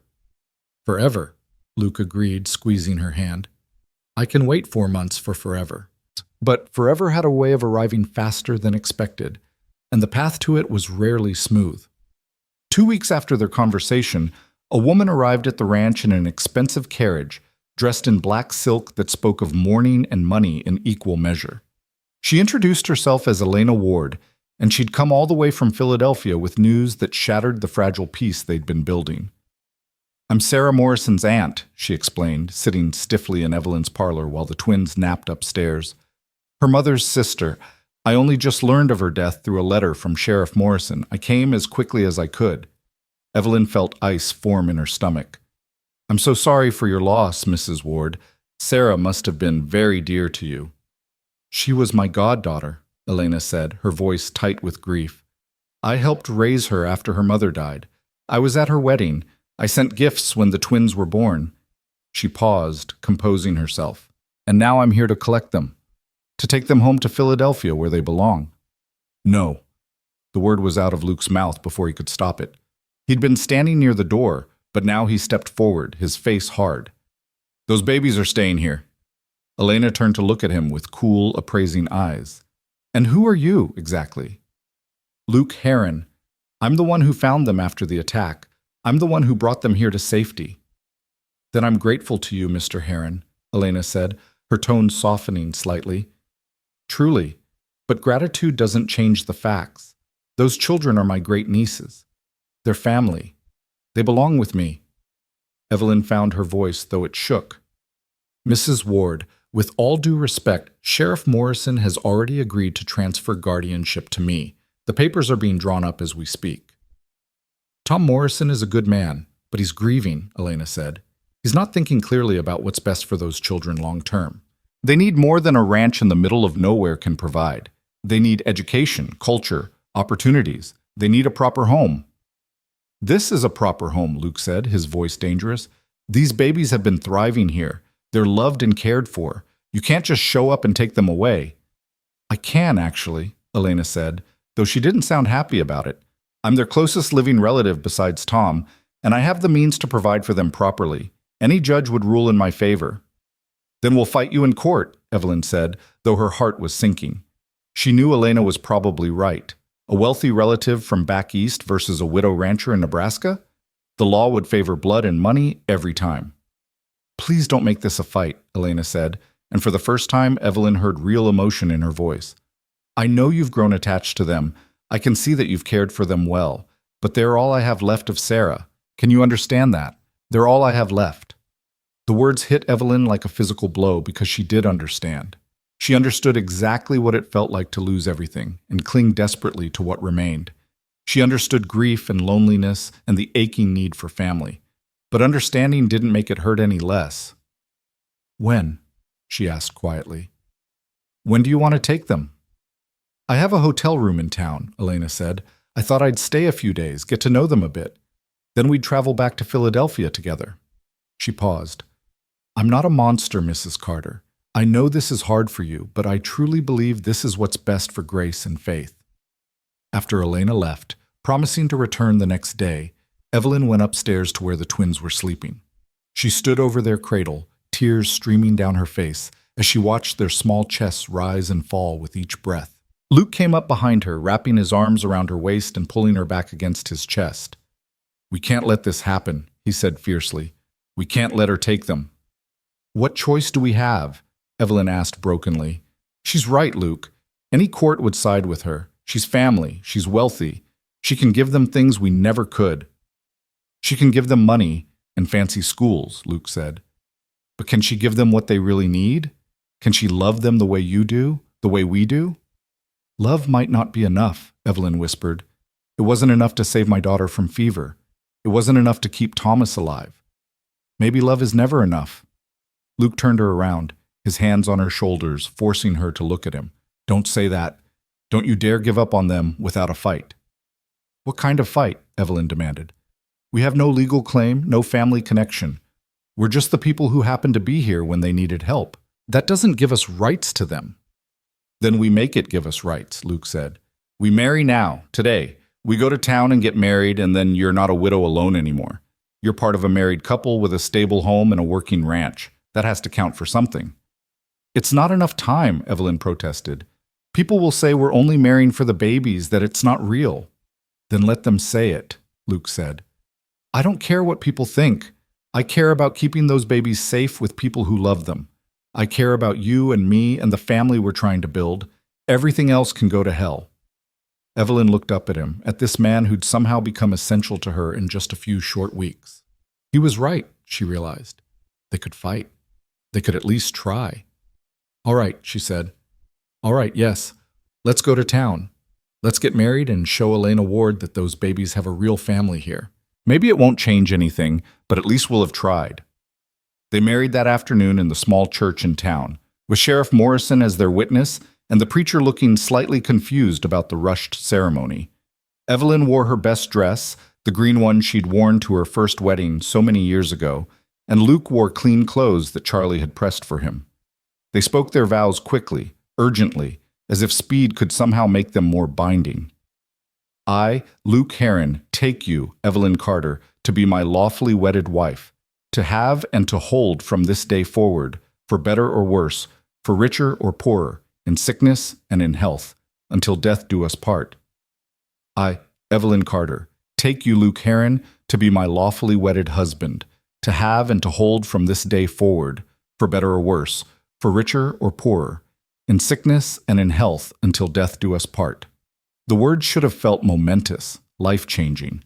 Instead, they felt like battle armor, protection against what was coming. When the preacher pronounced them husband and wife, Luke kissed her gently, and Evelyn tasted salt. Whether from her tears or his, she couldn't tell. They returned to the ranch as the sun was setting, driving the wagon in silence, each lost in their own thoughts. The twins were with Mrs. Henderson, who'd agreed to watch them for a few hours. When they arrived to collect them, the older woman looked at them both and seemed to understand what had happened. "You got married," she said simply. "Good. Those babies need you both." "We're trying," Evelyn said. "We're trying so hard." That night, they put the twins to bed together, neither wanting to be apart from them for even a moment. Luke read them a story, even though they were too young to understand, his deep voice rumbling through the words of an old fairy tale. Evelyn rocked them afterward, singing a lullaby her own mother had sung to her. "Sleep, my child, and peace attend thee all through the night. Guardian angels God will send thee all through the night." When the babies were finally asleep, Luke and Evelyn retreated to the kitchen, both exhausted and neither ready to face the awkwardness of the marriage bed. They were legally husband and wife now, but the marriage had been born of desperation, not desire. There were proprieties to consider, feelings to navigate.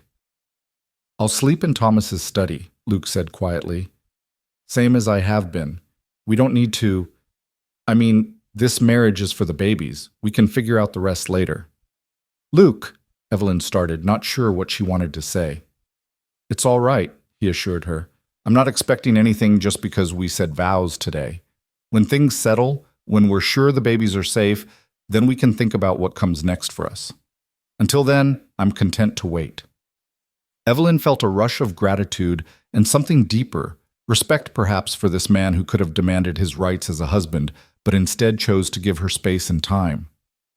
Thank you, she whispered, for everything, for marrying me, for fighting for them, for being patient.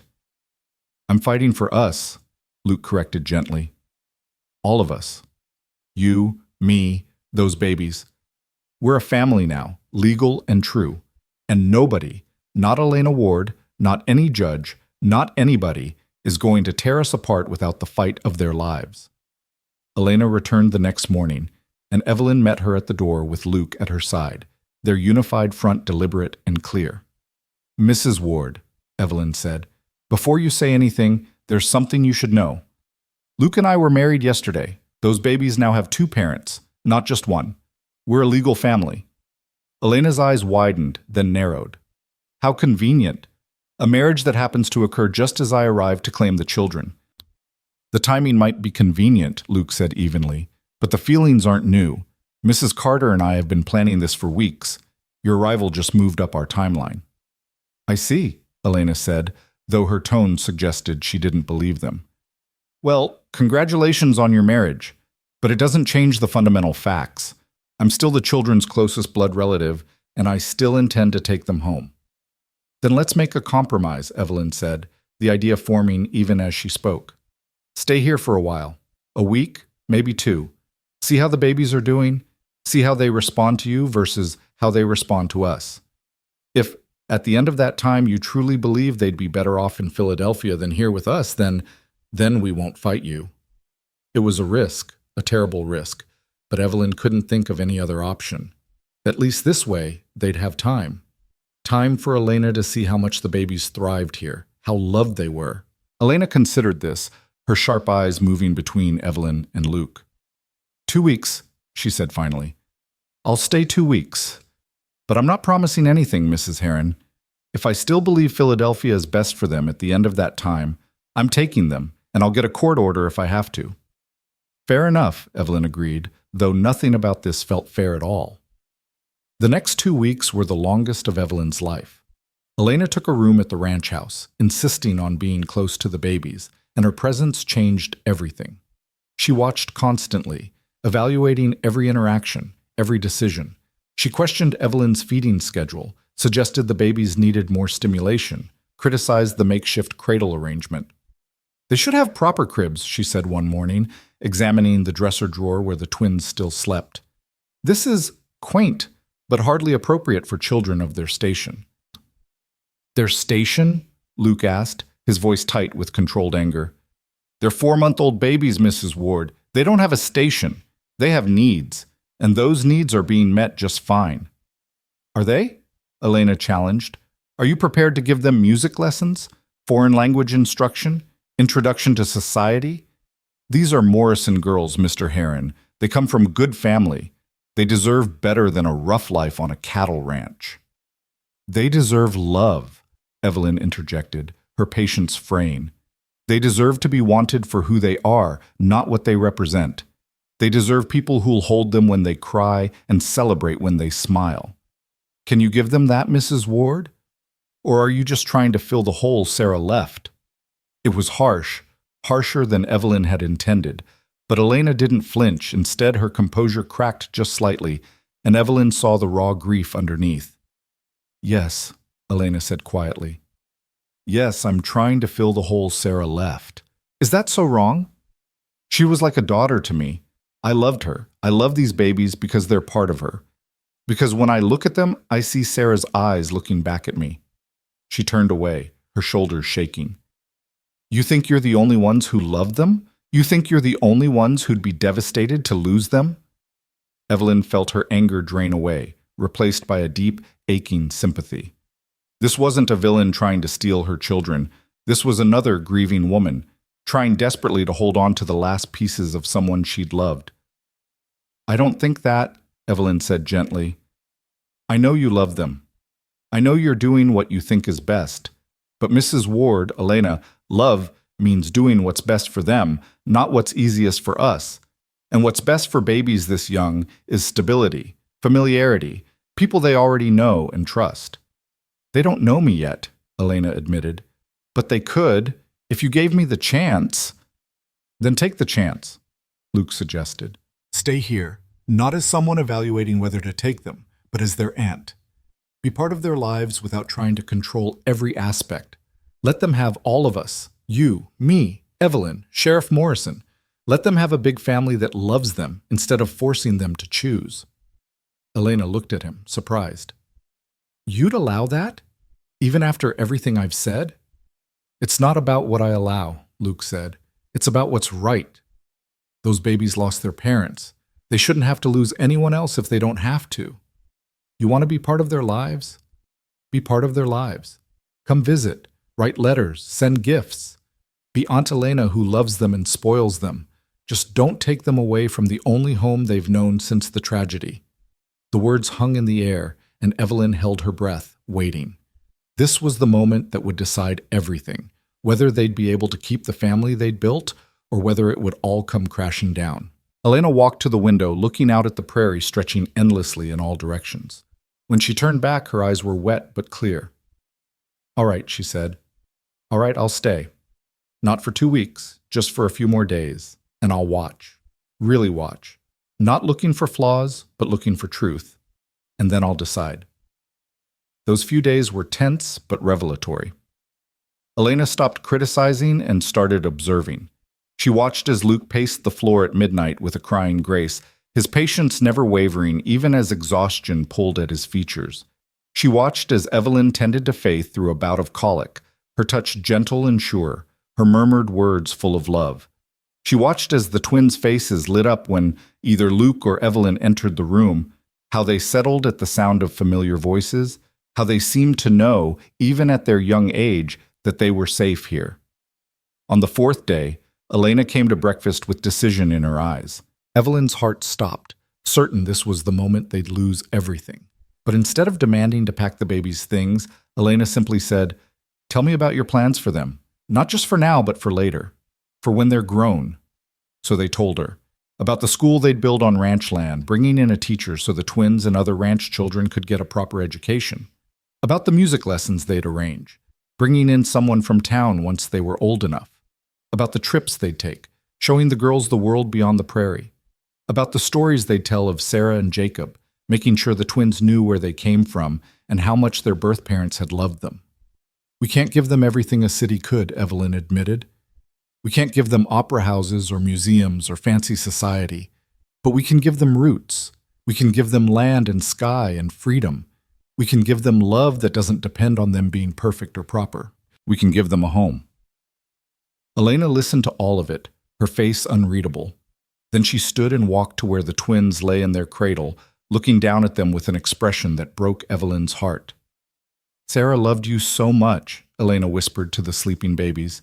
"She wanted you to have everything, every opportunity, every advantage. I thought that meant taking you to Philadelphia, giving you the life she would have wanted." She paused, wiping her eyes. But maybe what she really wanted was simpler than that. Maybe she just wanted you to be loved and safe and happy. And you are those things here, aren't you? You're all those things. She turned back to Evelyn and Luke, and there were tears streaming down her face. "I'm not taking them," she said. "I can't. They belong here. With you. They've already bonded with you in ways they never could with me, not at this age. It would be cruel to tear them away from the only parents they've known." Evelyn couldn't speak. Relief and gratitude crashed over her in waves so powerful she could barely stay standing. Luke's hand found hers, squeezing tight. But I want to be part of their lives," Elena continued. "I want to visit. I want letters and photographs. I want to know them as they grow. Can you give me that? Can you let me be their aunt, even from far away?" "Yes," Evelyn managed, her voice breaking. "Yes, of course. They should know you. They should know all about Sarah and how much you loved her. You're family, Elena. You'll always be family. Elena nodded, composing herself with visible effort. Then I'll return to Philadelphia tomorrow. I'll write to you weekly, and I'll expect the same from you. And I'll visit every year if that's acceptable. I want to watch them grow, even if it's from a distance. You're welcome here any time, Luke said firmly. These are your nieces. This is your home too, whenever you want it to be. That evening, after Elena had retired to her room to pack, Evelyn and Luke sat on the porch again, watching the sun set over the prairie. The twins were asleep inside, safe and loved, and theirs. Truly, finally, theirs. We did it, Evelyn whispered. We actually did it. They're ours. They were always ours, Luke said, pulling her close. From the moment I found them, from the moment I brought them here. We just had to prove it to everyone else. Evelyn leaned into his warmth, feeling the tension that had gripped her for weeks finally beginning to ease. They'd fought for this family, fought hard, and they'd won. But more than that, they'd shown Elena Ward that love wasn't about control or ownership. It was about doing what was best for the ones you loved, even when it hurt. Luke, Evelyn said after a while, about our marriage. What about it? He asked carefully. We married in haste for the baby's sake. But I don't regret it. She pulled back to look at him. These past few weeks, fighting beside you, building this family with you, I've realized something. I didn't just marry you out of desperation. I married you because I wanted to, because somewhere along the way, without either of us quite noticing, I fell in love with you. Luke's breath caught, his eyes searching hers in the fading light. You mean that? I mean it, Evelyn said firmly. I love you, Luke Heron. I love your courage and your kindness and your stubborn refusal to give up on people. I love the way you hold those babies like they're made of spun glass.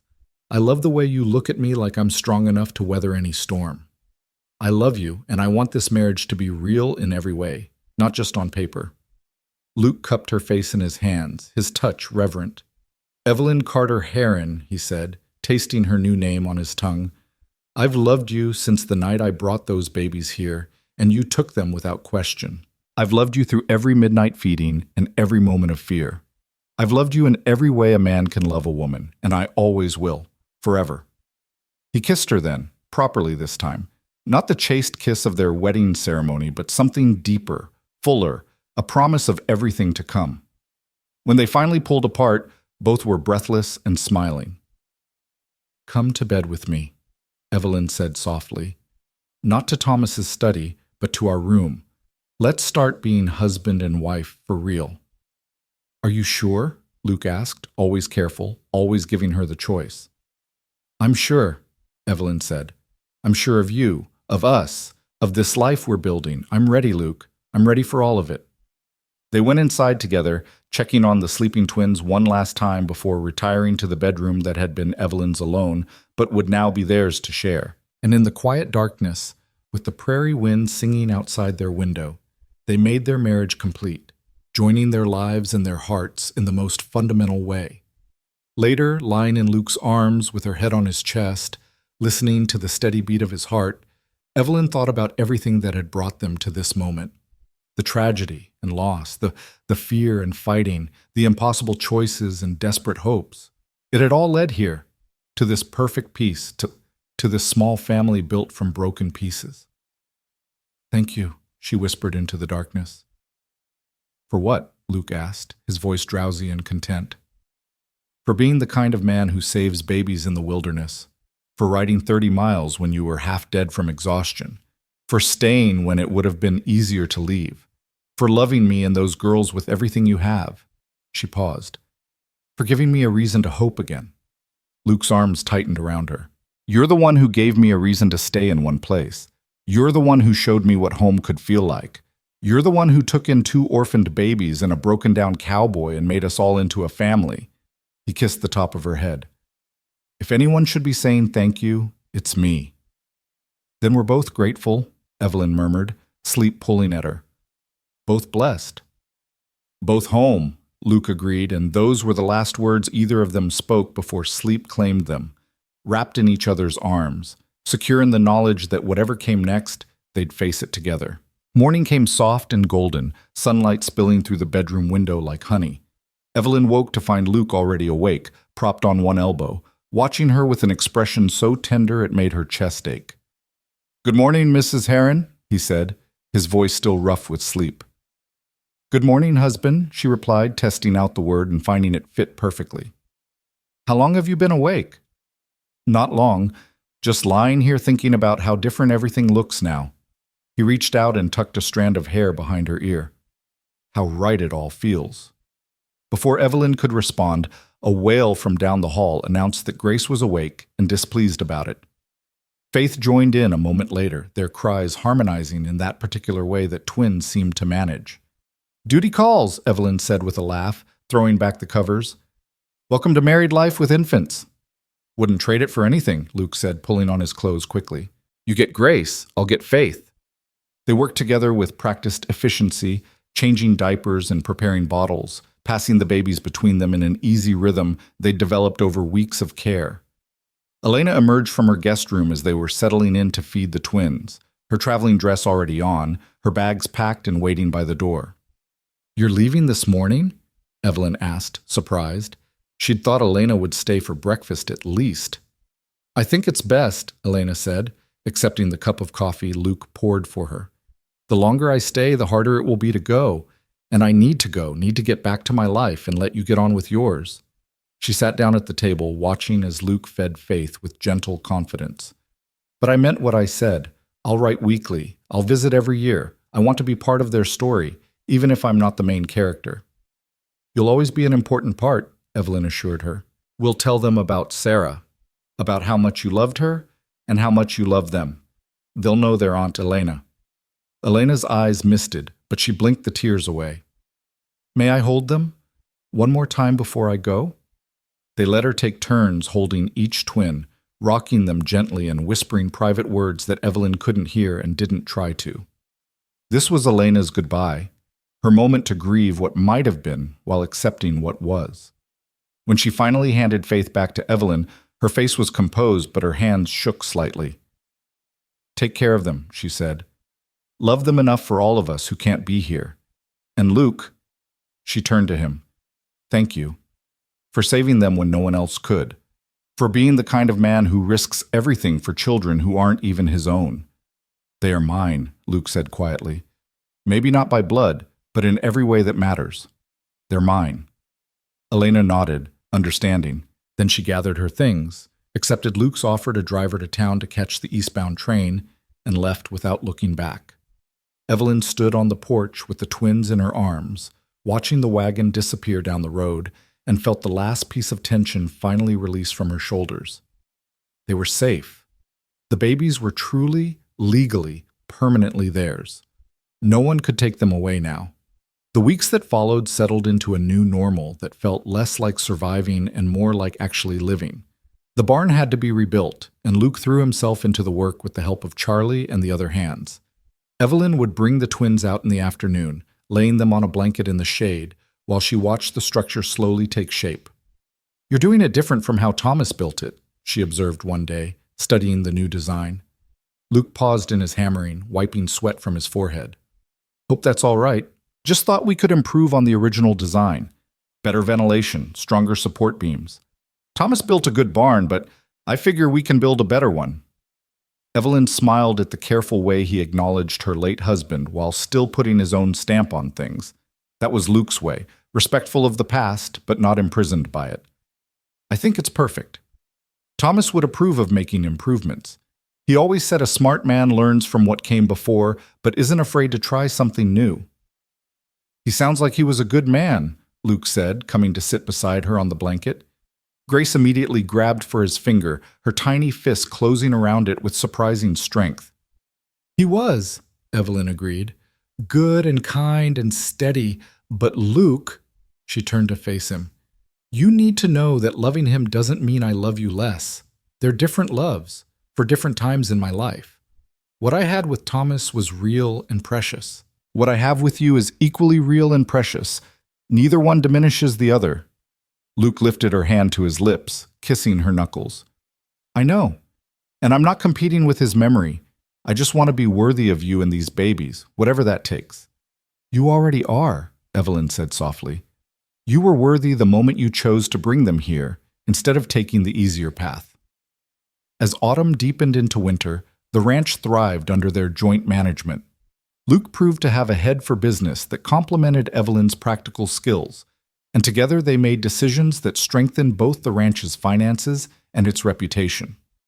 Word spread about the cowboy who'd saved 2 babies and the widow who'd taken them in, and people started going out of their way to do business with the Heron Ranch. "You're becoming local celebrities," Sheriff Morrison observed during one of his regular visits to see the twins. He'd taken to stopping by every Sunday, becoming Uncle Tom in truth as well as name. "People admire what you did, taking in those babies, fighting for them." "We didn't do it for admiration," Luke said, bouncing Faith on his knee while she giggled. "We did it because it was right." "I know that," Morrison said. "That's why people admire it. Doing the right thing when it costs you something. That's what character looks like." The twins grew and changed with each passing week, becoming more alert and responsive. They smiled now, real smiles that lit up their whole faces, and they'd started making sounds that weren't quite words but weren't just babbling either. Grace was the more adventurous of the two, always reaching for things just beyond her grasp, while Faith was contemplative, content to watch and observe before acting. "They're so different," Evelyn marveled one evening as she and Luke got the babies ready for bed. "I thought twins would be more alike." "They're individuals," Luke said, tickling Grace's belly until she squealed with delight. "Just happen to share a birthday and a face. But inside, they're their own people." He paused, his expression growing serious. "We need to make sure we let them be themselves. Not try to make them into copies of each other, or of what we think they should be." "Agreed," Evelyn said, recognizing the wisdom in his words. "We'll love them for who they are, not who we want them to be." Winter brought snow that blanketed the prairie in white silence, and with it came a visitor neither of them expected. Evelyn was in the kitchen making bread when she heard horses outside, and when she looked through the window, her heart nearly stopped. 4 men on horseback, and even at this distance, she could see the hard look about them that spoke of violence and danger. Luke was out checking on the cattle, and Charlie and the other hands were scattered across the property doing various tasks. She was alone in the house except for the twins sleeping upstairs. The men dismounted and approached the house, and as they got closer, Evelyn felt ice in her veins. She recognized them from Luke's description. These were the outlaws who'd killed the twins' family at Dead Man's Crossing. These were the murderers who'd somehow found their way here. She grabbed Thomas's rifle from above the door, checking quickly that it was loaded, and positioned herself where she could see the front entrance while also keeping an eye on the stairs to the second floor where the babies slept. Her hands were remarkably steady despite the fear coursing through her. The knock came hard and demanding. "Open up. We know someone's in there." Evelyn said nothing, just kept the rifle trained on the door. "We're looking for a cowboy, mte," another voice called. "Big fellow, dark hair, would have been through here about 2 months back. Might have been carrying some things that belonged to us." They were looking for Luke. They'd somehow tracked him here, probably asking questions in town, piecing together the story of the babies and their rescue, and now they were here for revenge or silencing or whatever passed for justice in their twisted minds. "Nobody here by that description," Evelyn called back, proud that her voice didn't shake. "Best move along." "Now, ma'am, we don't want any trouble," the first voice said, but there was something oily and false in the tone. "Just want to talk to this fellow, clear up some misunderstandings." "I said move along," Evelyn repeated, her finger moving to the trigger. "You're trespassing on private property, and I'm well within my rights to shoot trespassers." There was muttering outside, then the sound of the door handle turning. They were coming in whether she wanted them to or not. Evelyn took a breath, steadied her aim, and prepared to do whatever was necessary to protect her children. But before the door could open, a rifle shot cracked through the winter air, and one of the horses outside screamed and reared. The men scattered, and Evelyn heard Luke's voice, hard and commanding.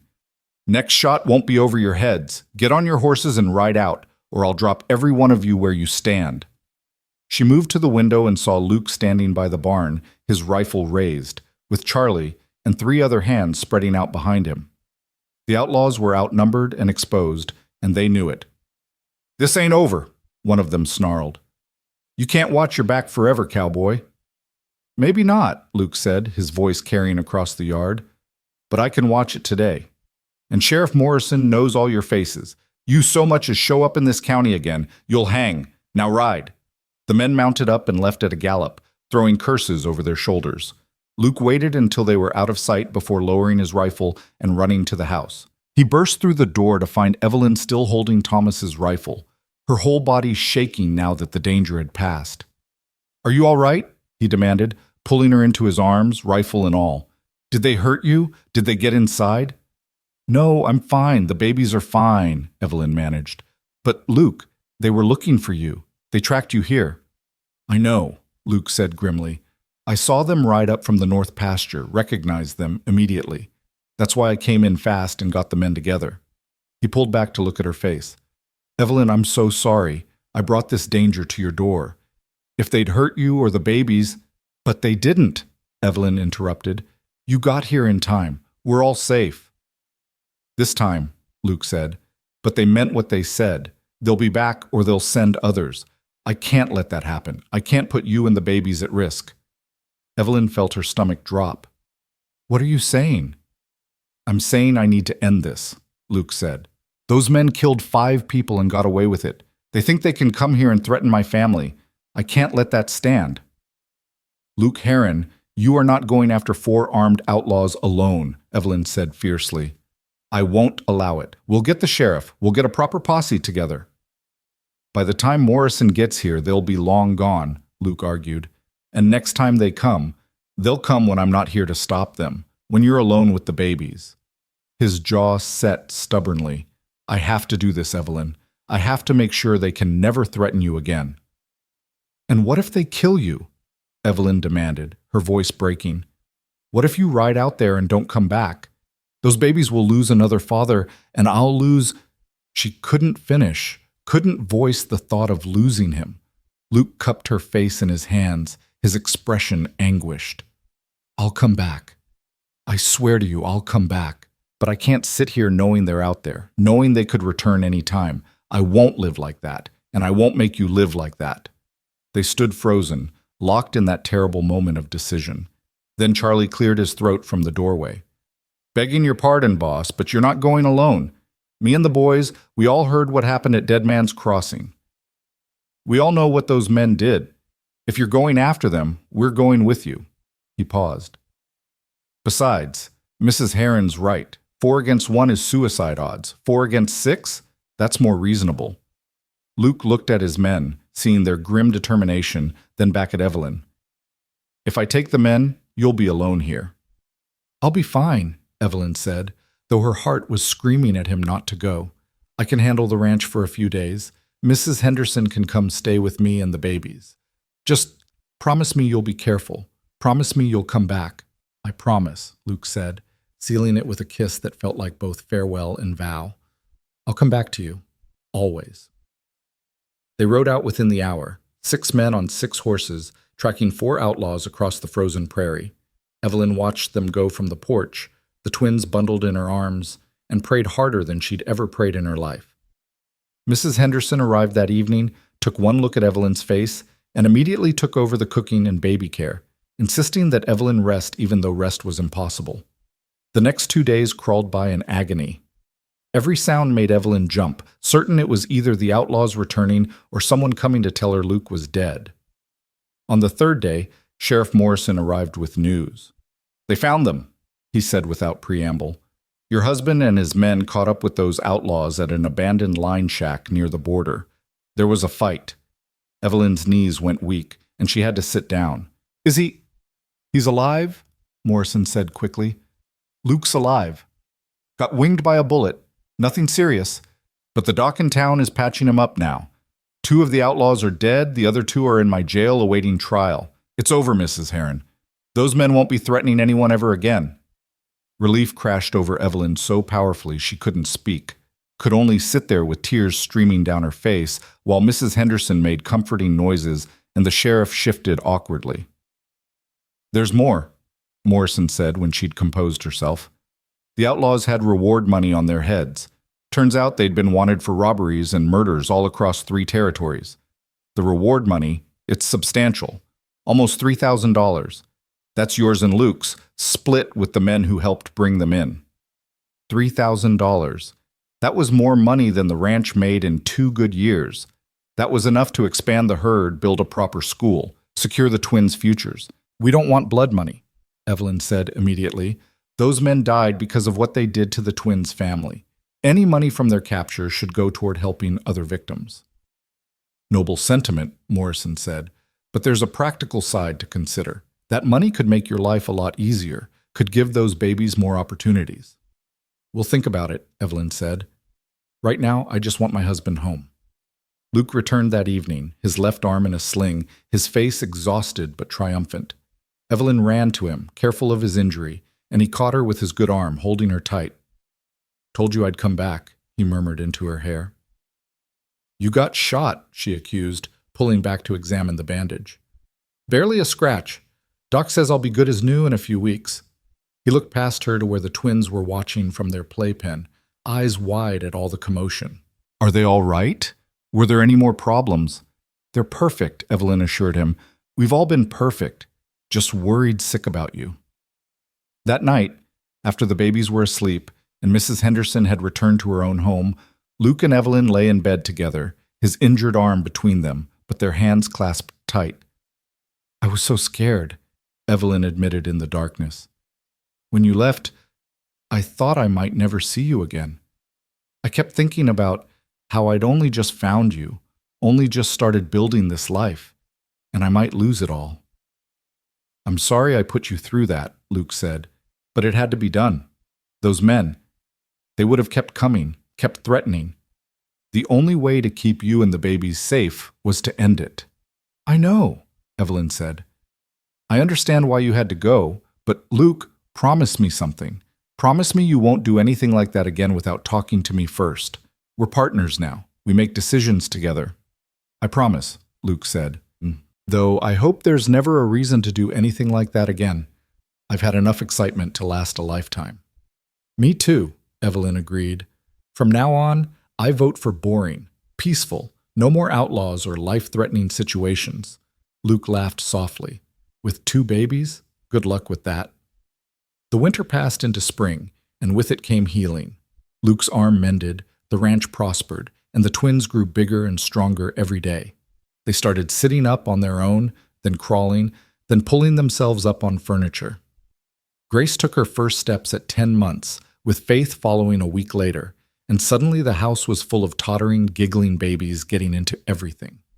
Elena kept her promise about writing weekly, and her letters were full of questions about the twins' progress and stories about her life in Philadelphia. She sent gifts, beautiful dresses the twins immediately got dirty, educational toys they mostly ignored in favor of pots and spoons from the kitchen, books they were too young to understand but that Evelyn read to them anyway. In May, a full year after the tragedy at Dead Man's Crossing, Elena returned for her first visit. She stepped off the train to find 2 toddlers running to greet her, their faces alight with excitement at seeing the aunt they knew from photographs and stories. They've grown so much, Elena said, tears streaming down her face as she knelt to embrace them. Oh, my darlings, look at you, so big and strong and beautiful. She stayed for 2 weeks, and this time there was no tension, no evaluating, just the simple joy of family. She watched as Grace and Faith played in the new barn, chasing chickens and laughing with pure delight. She saw Luke teaching them to be gentle with the horses, patient with animals, brave but careful. She watched Evelyn braid their hair and wipe their faces and correct their toddler misbehavior with firm but loving hands. You were right, she told Evelyn one evening as they sat on the porch, watching Luke play with the twins in the yard. This is where they belong. I can see it now. They're not just surviving here. They're thriving. They're loved in a way that has nothing to do with duty or obligation. They're genuinely, completely loved. They are, Evelyn confirmed.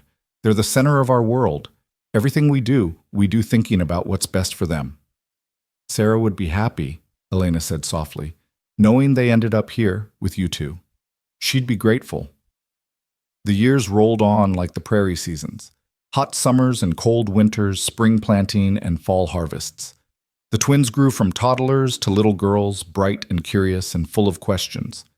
They learned to read from the teacher Evelyn hired, learned to ride from Luke, learned to bake from Mrs.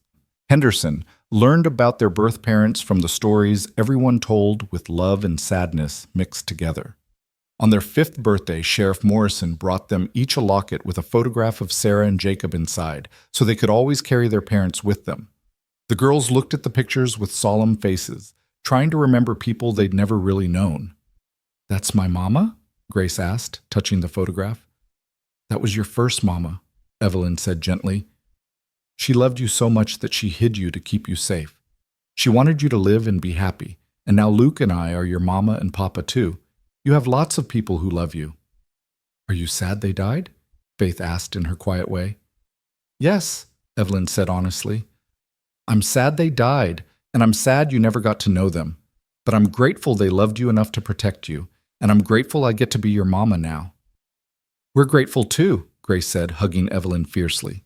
Faith joined in, and soon Luke and Uncle Tom were part of the embrace, all of them holding each other in the warm kitchen while the Nebraska sun streamed through the windows. When the twins were 7, they started asking questions about the day Luke found them. They'd heard the story before, of course, but now they wanted details, wanted to understand what had happened.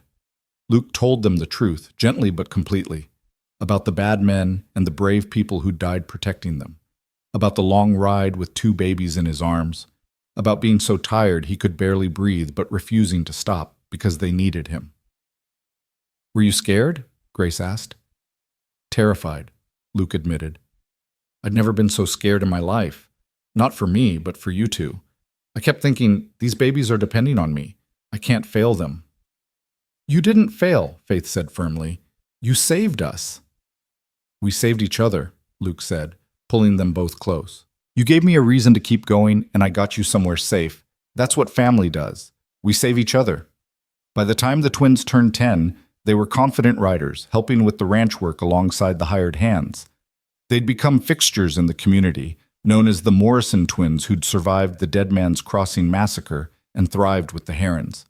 People spoke of them with a mixture of sympathy and admiration, seeing in them proof that good could come from tragedy, that love could heal even the deepest wounds.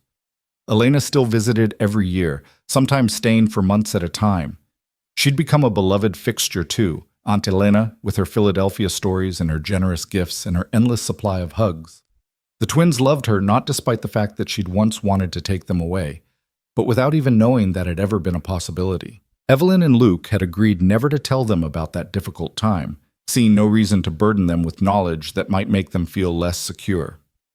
On a warm summer evening when the twins were 12, Luke and Evelyn sat on their porch, the same porch where so much of their story had unfolded, and watched Grace and Faith racing their horses across the prairie, their laughter carried back on the wind. "Do you remember," Evelyn said, "that first night when you brought them here? How you were so exhausted you could barely stand, but you wouldn't let them go?"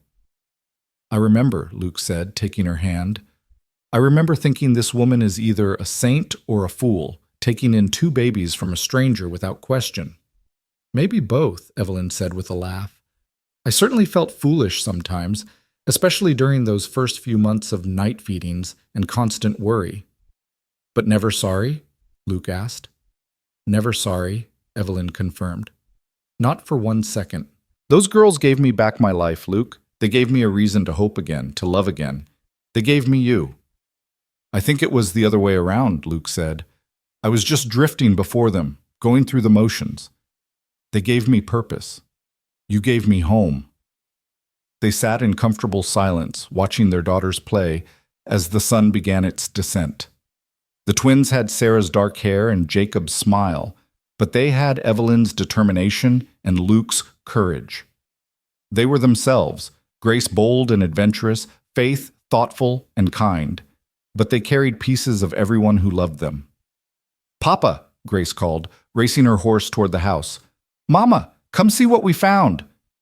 They walked out to meet the girls, who'd discovered a nest of prairie dog pups near the creek. Grace wanted to bring them all home, while Faith suggested they leave them with their mother where they belonged. "Faith's right," Luke said, ruffling Grace's hair. "Wild things need to stay wild, but we can visit them, make sure they're safe." "Like you visited us," Grace said. "When we were babies, you made sure we were safe. That's different, Luke protested. You're not wild things. Sometimes we are, Faith said with a rare grin. Mama says we're wild as coyotes when we don't want to do our lessons. Everyone laughed and they walked back to the house together, a family not bound by blood but by something stronger, choice and love, and the determination to build something good from something terrible. That night, after the girls were in bed, Evelyn found Luke standing in their old room, the one they'd turned into a proper nursery with real cribs years ago. He was looking at the dresser drawer they'd kept, the one that had served as the twins' first bed. "What are you thinking?" she asked, slipping her arms around his waist from behind. "Just remembering," Luke said. "That first night, how tiny they were. How I was so afraid I'd drop them or do something wrong. How you made it all seem possible." "We made it possible," Evelyn corrected. "Together." "Together," Luke agreed, turning to face her. "That's the only way it works, isn't it? No one can do it alone. Not parenthood, not love, not life. We need each other." "And we have each other," Evelyn said. "We'll always have each other. You, me, and those two impossible girls who made us a family." Luke kissed her then, soft and sweet, a kiss that held 13 years of partnership and passion and profound gratitude. When they pulled apart, they could hear the twins giggling in their room down the hall, supposedly asleep, but clearly still awake and probably planning some new adventure. "Should we go tell them to settle down?" Luke asked. "In a minute," Evelyn said. "Let them have their whispers and their secrets. Let them be children while they can. There'll be time enough for responsibility and rules." They stood together in the doorway of that old nursery, remembering and being remembered, two people who'd found each other in crisis and built something beautiful from ashes.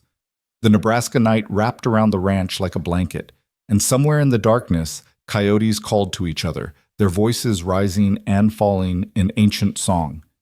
Inside the house, a family slept, or pretended to sleep, safe and warm and deeply, profoundly loved. Two girls who'd survived impossible odds. A cowboy who'd ridden through death to save them. A widow who'd opened her home and her heart when it would have been easier to turn away. And in the morning, they'd wake to another day of life on the prairie, another day of laughter and work and small moments of grace, another day of being exactly what they were meant to be, a family, not born, but chosen, not easy, but worth it, not perfect, but real and true and theirs. The story could have ended in tragedy at Dead Man's Crossing, with 5 bodies and 2 babies left to die in the wilderness. But instead, it ended here, in this house full of love and second chances, with 2 12-year-old girls sleeping peacefully in their beds, dreaming dreams that didn't include nightmares because they'd been saved by a cowboy who refused to give up, and raised by parents who loved them without reservation. Sometimes mercy writes a better ending than justice ever could. Sometimes the best revenge against evil is simply to live well, to love hard, to build something beautiful in defiance of those who would destroy. Sometimes a man too tired to breathe properly, clutching 2 babies like they're his last hold on heaven, is exactly the hero the story needs. And sometimes, on a ranch in Nebraska, under stars too numerous to count, a family sits down to dinner together and doesn't think about how they came to be. They just are, grateful and whole and home at last. That's where our story ends. Not in darkness at a river crossing, but in light at a dinner table, with 2 girls passing biscuits and 2 parents sharing smiles